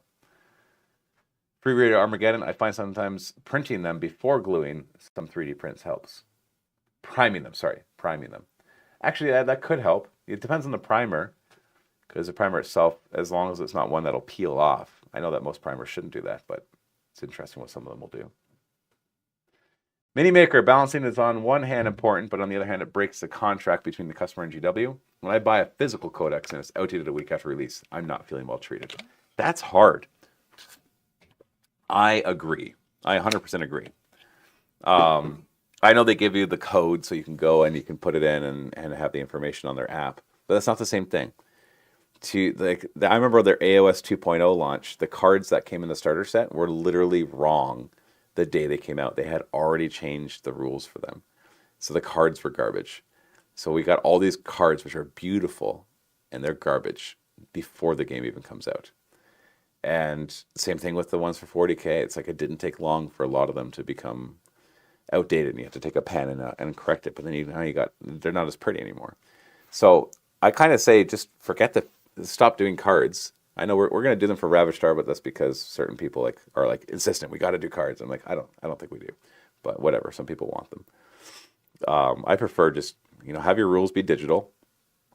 Not even try to do physical, but I know they make a lot of money on their books, so it's hard to say. I don't know. But then they change it really fast, and the physical books are not even reliable anymore, so that is a serious problem, and I agree. That's why I say fix it with points changes as much as you can, rather than changing the rules, because you can say, here's the book, there's no points in the book. The points are online, and I'll be like, sure, I like that. So you write the rules, play test the rules, get satisfied with the rules, and then if something is overpowered, because let me say this, like if the Space Marines are doing poorly, and I lowered the points of everything by half, so if what was a 2,000 point army would now be a 1,000 point army, they're going to be overpowered. So we know we can fix a lot of problems with points. You can't fix every problem with points. Things like force multipliers or things that are just far too efficient at doing your match play secondaries or whatever. But you can fix the majority of problems with just a points change. This unit's too good, raises points. This unit's not good enough, lowers points. And theoretically, that should fix things mostly. Brett S. So I have an A1 Mini being delivered in a few days. Woo! First printer. I know cutting will be required for some things. How friendly is Bamboo Studio for cutting bigger prints? It's quite friendly.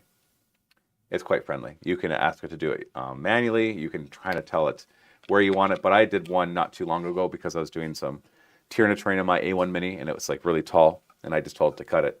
I could have cut it in better places. Like you can basically like choose the line where you want to cut it, so then you don't have all sorts of little prints. Like this one was like a tower that had like spikes coming out. So if I cut it right here, then all those spikes become individual prints. So I made sure to cut it high enough above or far enough down below.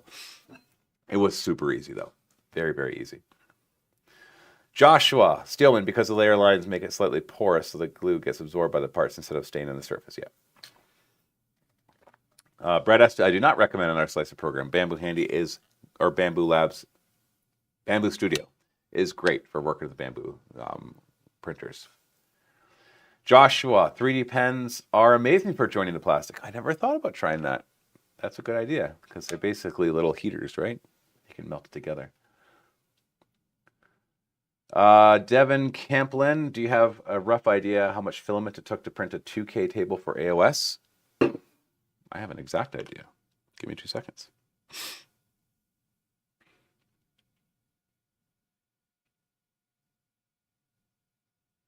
Okay, I've got spreadsheets upon spreadsheets for all this stuff. Okay, I'm on my phone here, so it's a little smaller. It is not even a roll of filament. Oh, wait, no, I read that wrong. It's a little more than 2 rolls of filament. I don't know, my brain just did the math really wrong there. It's a little more than 2 rolls of filament. So that's roughly, so you get 3 rolls of filament, you'll have more than enough to print a 6x4 table. The T-Bird, why does everyone say that FDM printing is easier than resin? But I found my resin printing for the most part is point and shoot, but FDM has no ends of issues and wastage. Depends on the printer you have. So FDM printing is way easier if you get the right printer. It's annoying as heck if you don't. So get a Bamboo Labs P1P or an A1 Mini, and you're going to love FDM printing. For the most part, it is point and shoot. Resin printing, you say it's point and shoot, but it's not. Because maybe it doesn't have a failure, and maybe it doesn't support right, but you've got to still deal with resin. You've got to clean the miniatures. You've got to deal with toxic waste. You've got to have masks, and you have to have ventilation. You've got to have all this safety stuff. So definitely 100,000% not easier than FDM printing. Yeah. Free Radio Armageddon. Codec should be hobby manuals and rules as cards since they can be print on demand. I use New Recruit List Builder. The next export is pretty PDF, which makes data sheets. Yeah, there's more than one way to do it. They need to sell books. So you basically need to have, they don't need to do data cards. Books for sure, they should still sell physical and digital. You should be able to also buy them just digital, by the way, and not have to buy the physical to get the digital. 27 minutes to go. And so you sell the book, you make sure it's darn close to right. It's going to have an errata, of course. There's always mistakes that creep in. And by errata, I mean like things were printed wrong, not that you want to change the rules. And then you can have an FAQ separate to kind of clean up some things. But then you mess with points afterwards.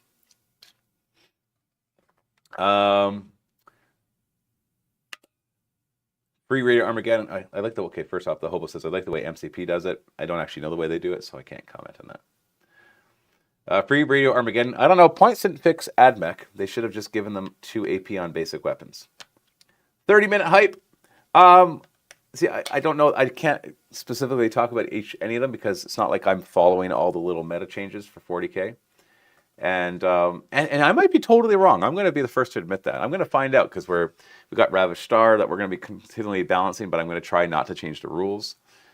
There's not even because of the physical rulebook part, but because I just want to move on from the rules and work on other games. And like we're doing tons of playtesting for it, so we should be able to get it close. But maybe I'll be taking all this back in a year or two. I'll be like, okay, yeah, you can't just fix it with points, and I'll have a lot more to say. I'm starting a new YouTube channel, actually. It'll be Matthew Glanfield. It'll be my name. It'll be, if you go to youtube.com/@MWG_Matthew, you can subscribe now. It's rebranding the Forge one. So it'll be about 3D printing, but also about game development. So I'm going to talk about all sorts of things, all sorts of opinions about different games and game development and 3D printing and all of that. So if you're interested in that kind of thing, go subscribe there. I'll be starting to post videos hopefully next week. And so I'll kind of document my journey. So in a year or two from now, there might be videos I'll be like, yeah, those old videos I said, I was totally wrong. I'm not afraid to admit it. If I don't look back years later and say I was wrong in a few things, then I haven't learned anything. So that's the way I see it. But I don't know. I've been doing game design now for many years. I've been playing tons of games for decades. So I think I have enough experience to be able to at least say with some sort of authority that the way that Games Workshop is trying to balance their games is not the right way to do it. The Hobo, good luck with the last bit of the Kickstarter. Got to go now. Well, thank you for joining me. 24 minutes to go. Can we get 8 more backers? Even if we can find 8 people to donate $1 just to get it up to 900, that'll look nice. Devlin Camplin, does the big centerpiece statue print in parts, or does the whole thing fit on a P1S? It's definitely parts. So the base is 2 parts because it's too big for a P1S. And then the statue itself, I think, is 2 parts.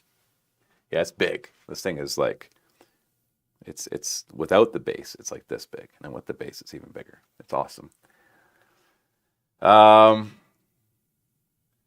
Pulse-fired gaming. Talk about 3D printing. Heck yes, been loving my print farm. Me too.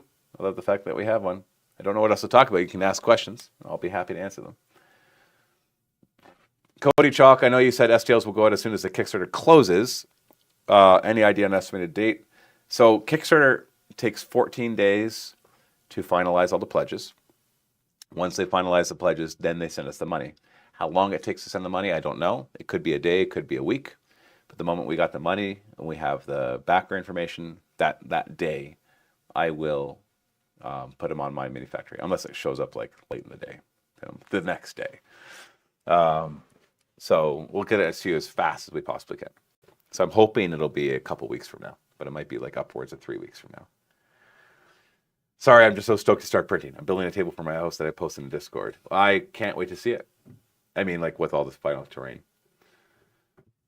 Ortwald, for the start of 10th edition, I used the online rules to print my own cards. Something similar would be nice for rules. I did the same for my Lizardmen. Yeah, they could still provide cards, just digital, for you to print yourself. Mr. Todioti, I've sent an email about a project I'm working on. Hopefully I got the correct one. Oh, I'll see if I've got it. And you can resend if it didn't work. Yep, I see you. Yeah.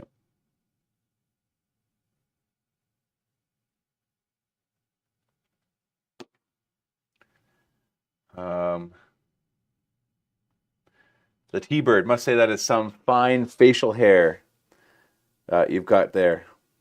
The facial hair DLC you've got there. Thank you. Yeah, the wife wanted me to try it. And she says she likes it, so it stays. The moment she says she doesn't like it, I guess it goes. Because in the end, that's the only person I care what she thinks of how I look. Well, I care about how other people think I look, but, you know, she's the one that gets more control over it. Pulse-fired gaming, you use a kitchen vent hood to vent your resin printings, right? Do you think that is sufficient / cost-effective? We do not use a kitchen vent hood. It might look like one, but that was a custom-made hood. It cost us a lot of money to make. And it can clear, it can ventilate that room when we have it at full blast. I did the math. It can ventilate the whole room in about 20 seconds. So we have to actually not have it anywhere near full blast because it just sucks all the heat out of the room. But yeah, it's more than sufficient.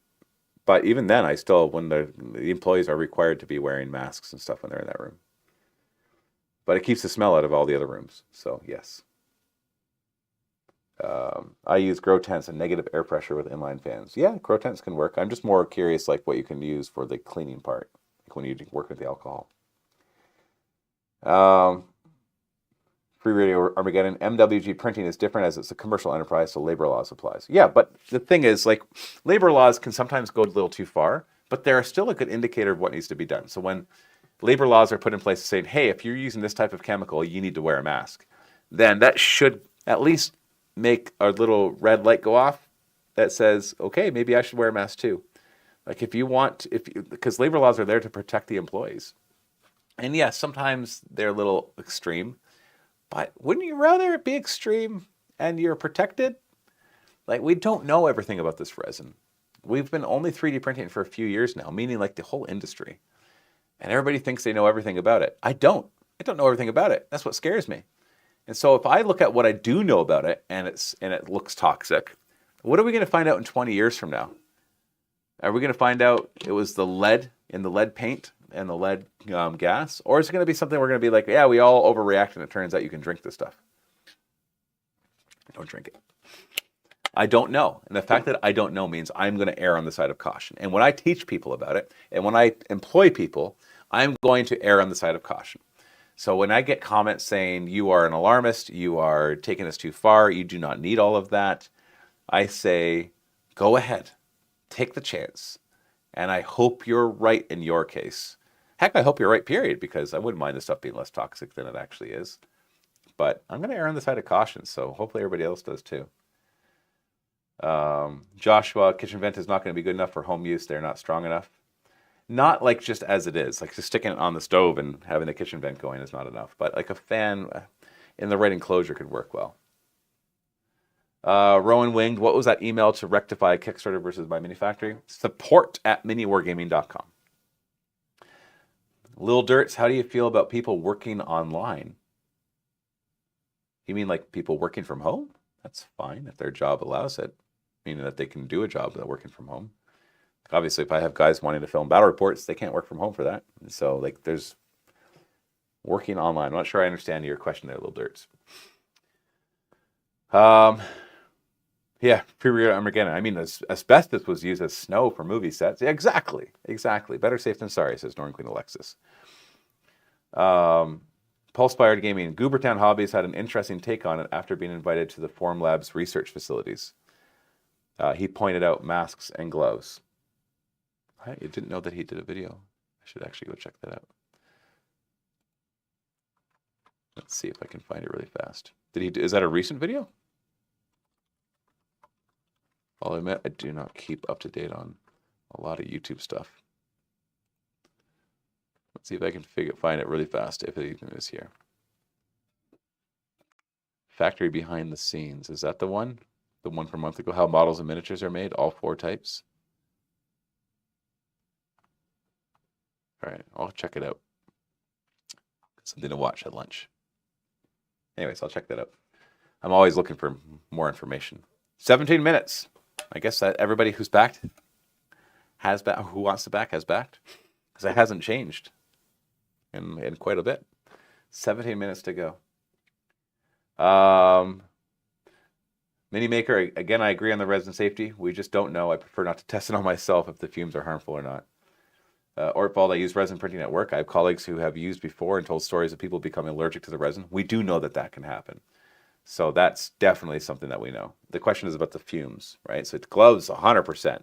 Some people will not. Most people won't dismiss the gloves. What they'll dismiss is the masks, saying it's not actually toxic to breathe. Was in the latest podcast. I'll have to check it out. Okay. Mini Maker regarding masks for resin. If you print in garage, etc., consider supplied air respirator if you have the option to install it. Yeah. So here, basically, the rule is if somebody's going to wear a mask, they have to not have a beard. And if they do have a beard, then they have to go for the full face one with a respirator. So we have an employee who does not want to shave his beard. He's got a big beard, so he wears the full, like it covers everything, and then it goes down to a powered pump. Yeah, whereas other people are just like, well, I'll just shave and wear the other mask, and that's fine. Because if you have a beard and you put the mask on, then the hair can stop it from sealing. Now at home, I hesitate to say this, but at home that's probably not a big deal. Because here, there's like 40 printers printing and tons of alcohol stations. And so a little bit of exposure times 40 becomes a lot of exposure. Lilder, it's like doing art from home and then sending it.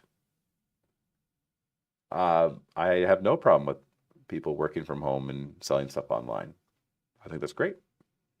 The T-Bird, as an electrician, I think I have enough asbestos lining my lungs to not have to worry about wearing a mask when working with resin. That seems like a weird thing to say.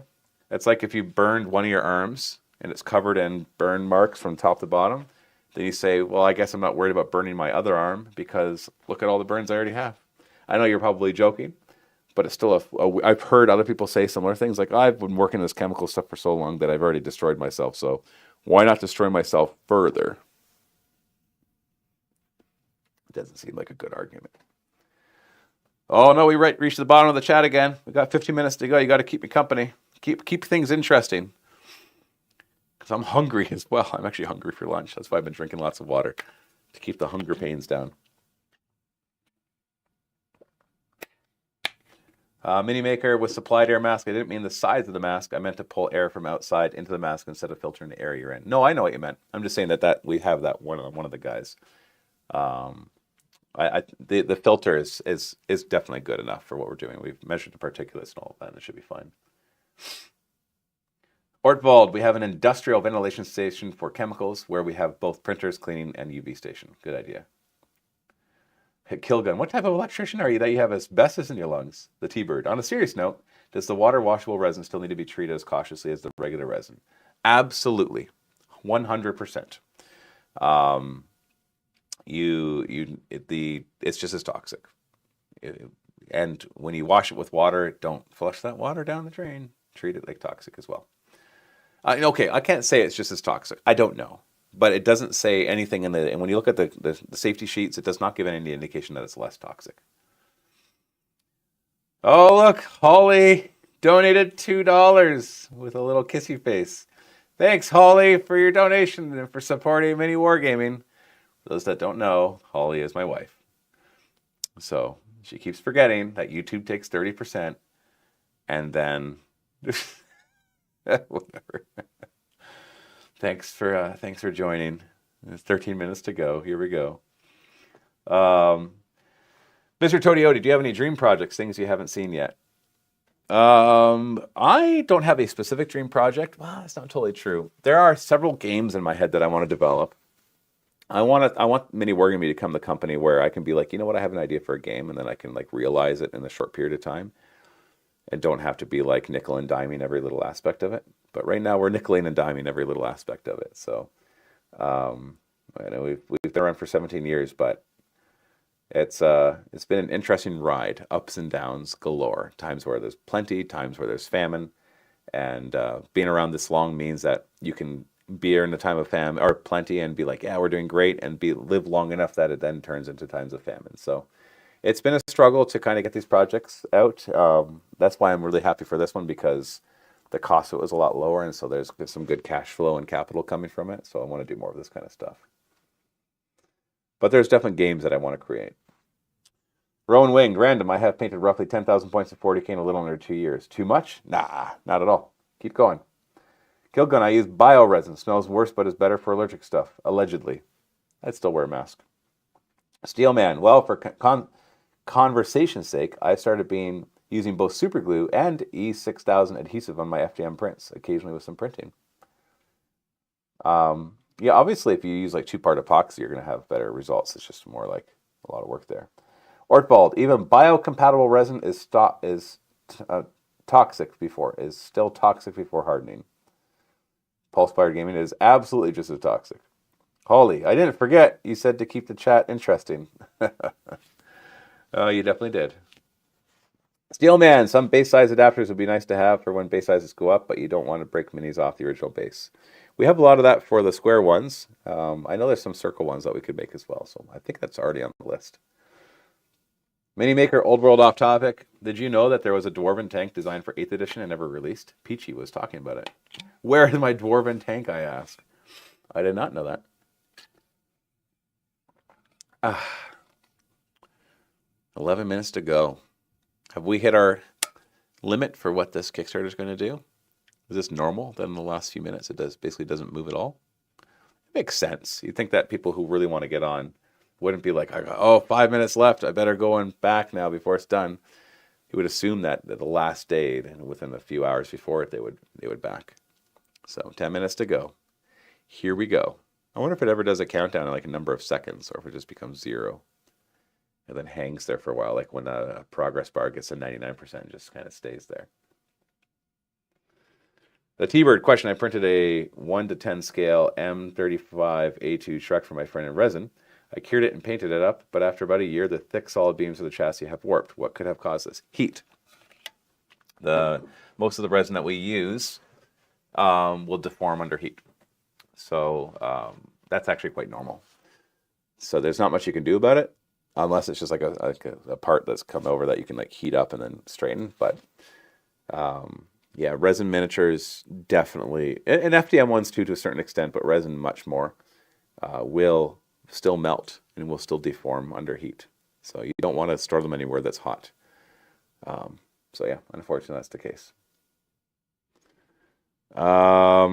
Steelman F, any Grot missed attachments got you excited? Yeah, I played the Tyrannid Warrior one. That was really fun. The G-Star Cult one looks really cool too. I might try that one out in a beat map bat wrap. We will see. Ted B, don't worry, I'm updating the numbers in our tracker. Haha, of course you are. Got to get right on that, right? 9 minutes to go. Pulse Fired Gaming, I was surprised how well my print farm did in 2024. Hopefully Drakenfell will have some interesting parties. Always looking for diversity in my offerings. Yeah, for sure. I'm curious how well it does too. I'd love to know if people are that interested in it.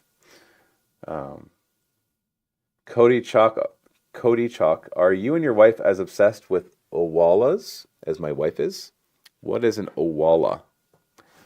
Dare I Google search it? Owala. Oh, this is. My wife is. She keeps buying water bottles. Like, recently she slowed down, but there was a time where she just kept buying water bottles. We'd have like, no joke, and she's like, not that many, but there was like 20 of them in our house. We don't need that many water bottles. She has slowed down. I think these are now her favorite because they're metal and they're really nice. Yeah, I know. I figured it out. I did a Google search to see what was right in front of me on a wall. I'm like, hey, that's a water bottle. It's like mine. Oh, is it a Walla? Yeah, it is. I just grabbed one that nobody was using because I like to put flavoring in my water, and so I'm not allowed to use anybody else's water bottle because they don't like the leftover flavoring like as it gets into the straw. So I got this nice green with a nice pink accent. I take to the gym with me every morning, so it's a lot of fun.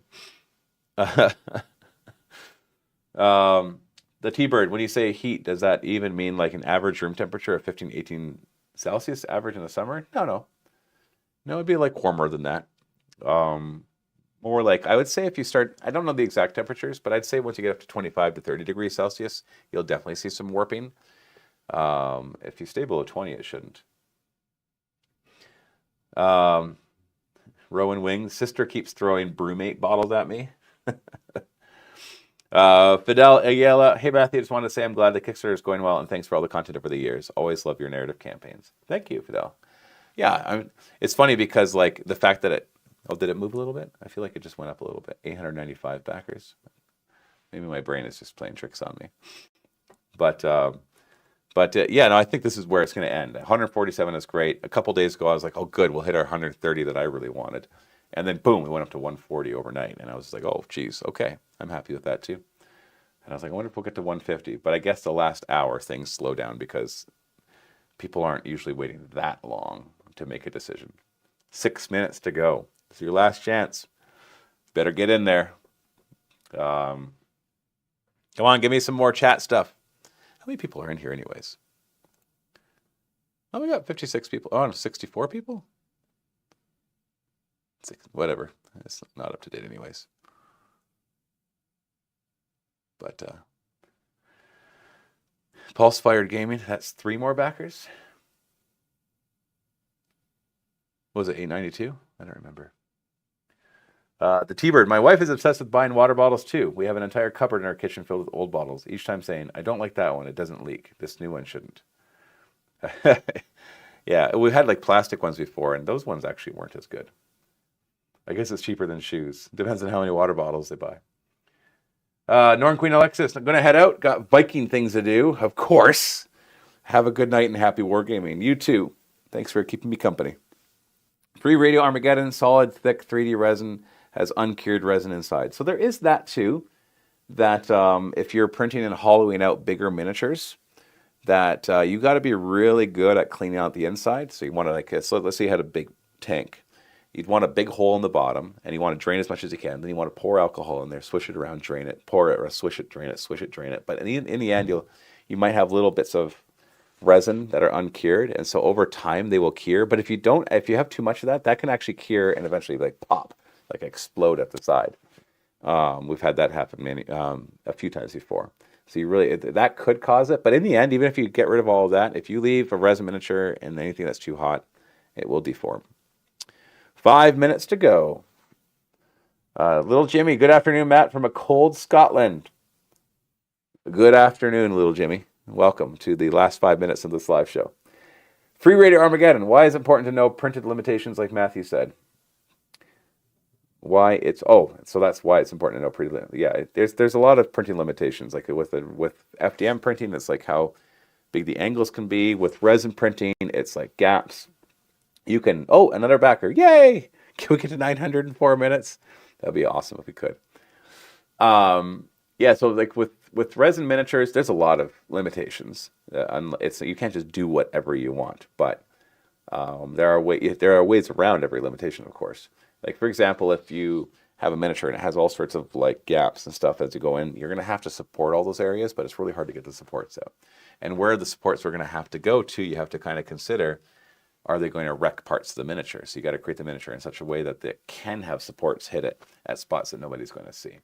Because even though there are ways to support miniatures and then remove the supports and minimize damage, the vast majority of people won't be really good at that. And so you want to make sure that most people have a good experience. 3 minutes to go. Devlin Camplin, when are you dropping the resin course? So how to 3D print with resin. So I'm working on the how to 3D print with terrain first. We've got some of that done. I'm hoping to get that all done in the next couple of weeks, have it all released in like 3 or 4 weeks.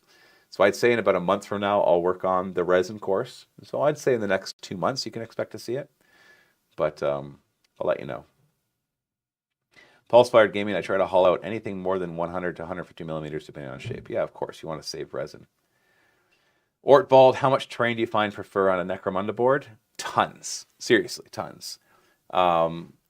So it depends. Are you playing Necromunda Ash Waste or regular Necromunda? So Ash Waste with the vehicles, obviously it's sparser, so vehicles can go around. But if it's typical Necromunda, then you want to make sure that most models can go from place to place without like overexposing themselves. There's lots of cover, lots of places to hide. So lots. Pulse-fired gaming, I absolutely have older parts that weren't hollowed out right or cleaned right that later cracked open for sure. Mr. Todioti, congrats on the Kickstarter. Thank you. Beveled edges rather than sharp 90-degree edges are important too. The T-Bird, what was the FDM printer you recommended? I have had a Creality CR10 Pro for the size, but that probably was a bit above my skill level as someone who'd never done it before, kept blocking and sold it.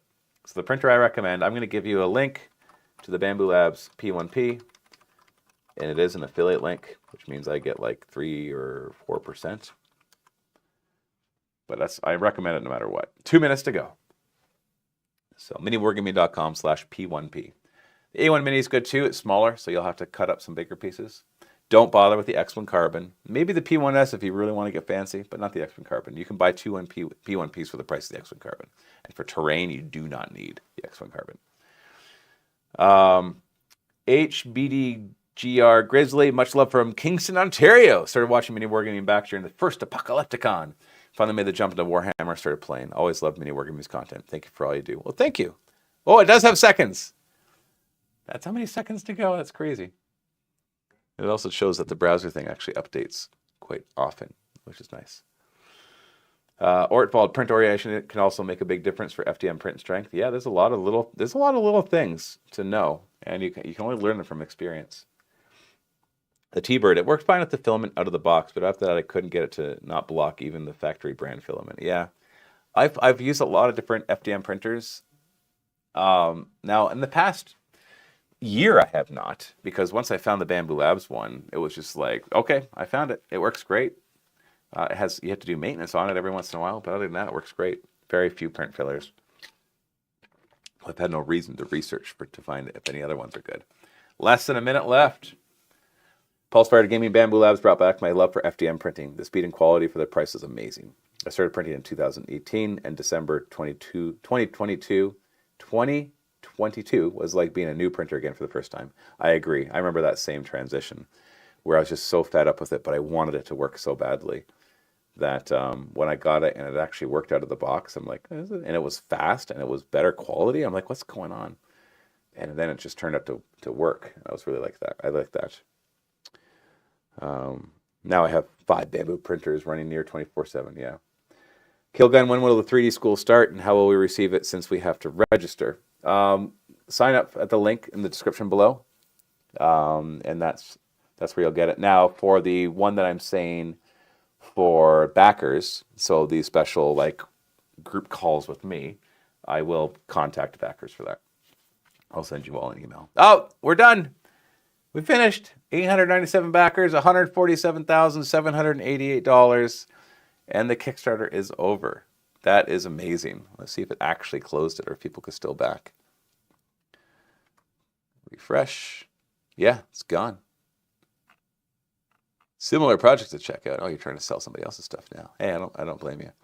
Awesome. Well, that is amazing. Oh, I see the page. Let me just turn that off. There we go. That's the page change. It's over. 30 days later. So many videos, so much promotion, so many emails. We are done. Oh my goodness. Thank you for all the congratulations. We did it. 147,000. That's way more than I thought we were going to do. I had no idea what to actually think at the beginning, but as we were halfway through, I did not think we'd hit 147. I thought it would be like 120. So the fact that it jumped that much at the end, and I know it jumps at the end, just I didn't think it would jump that much at the end from all the research I'd done. I didn't realize it would do that well. So thank you so much. If you're one of the backers, thank you so much. And everybody else who's here, thanks for keeping me company. Congrats. Where are my STLs? Just you wait, Brett. Just you wait. I need to wait for Kickstarter to do all of its fancy magic. So thank you so much. I'm going to leave now because I'm hungry and I want my lunch. But thank you so much for joining me on the stream. This is Matthew from MiniWarGaming. Signing off. Happy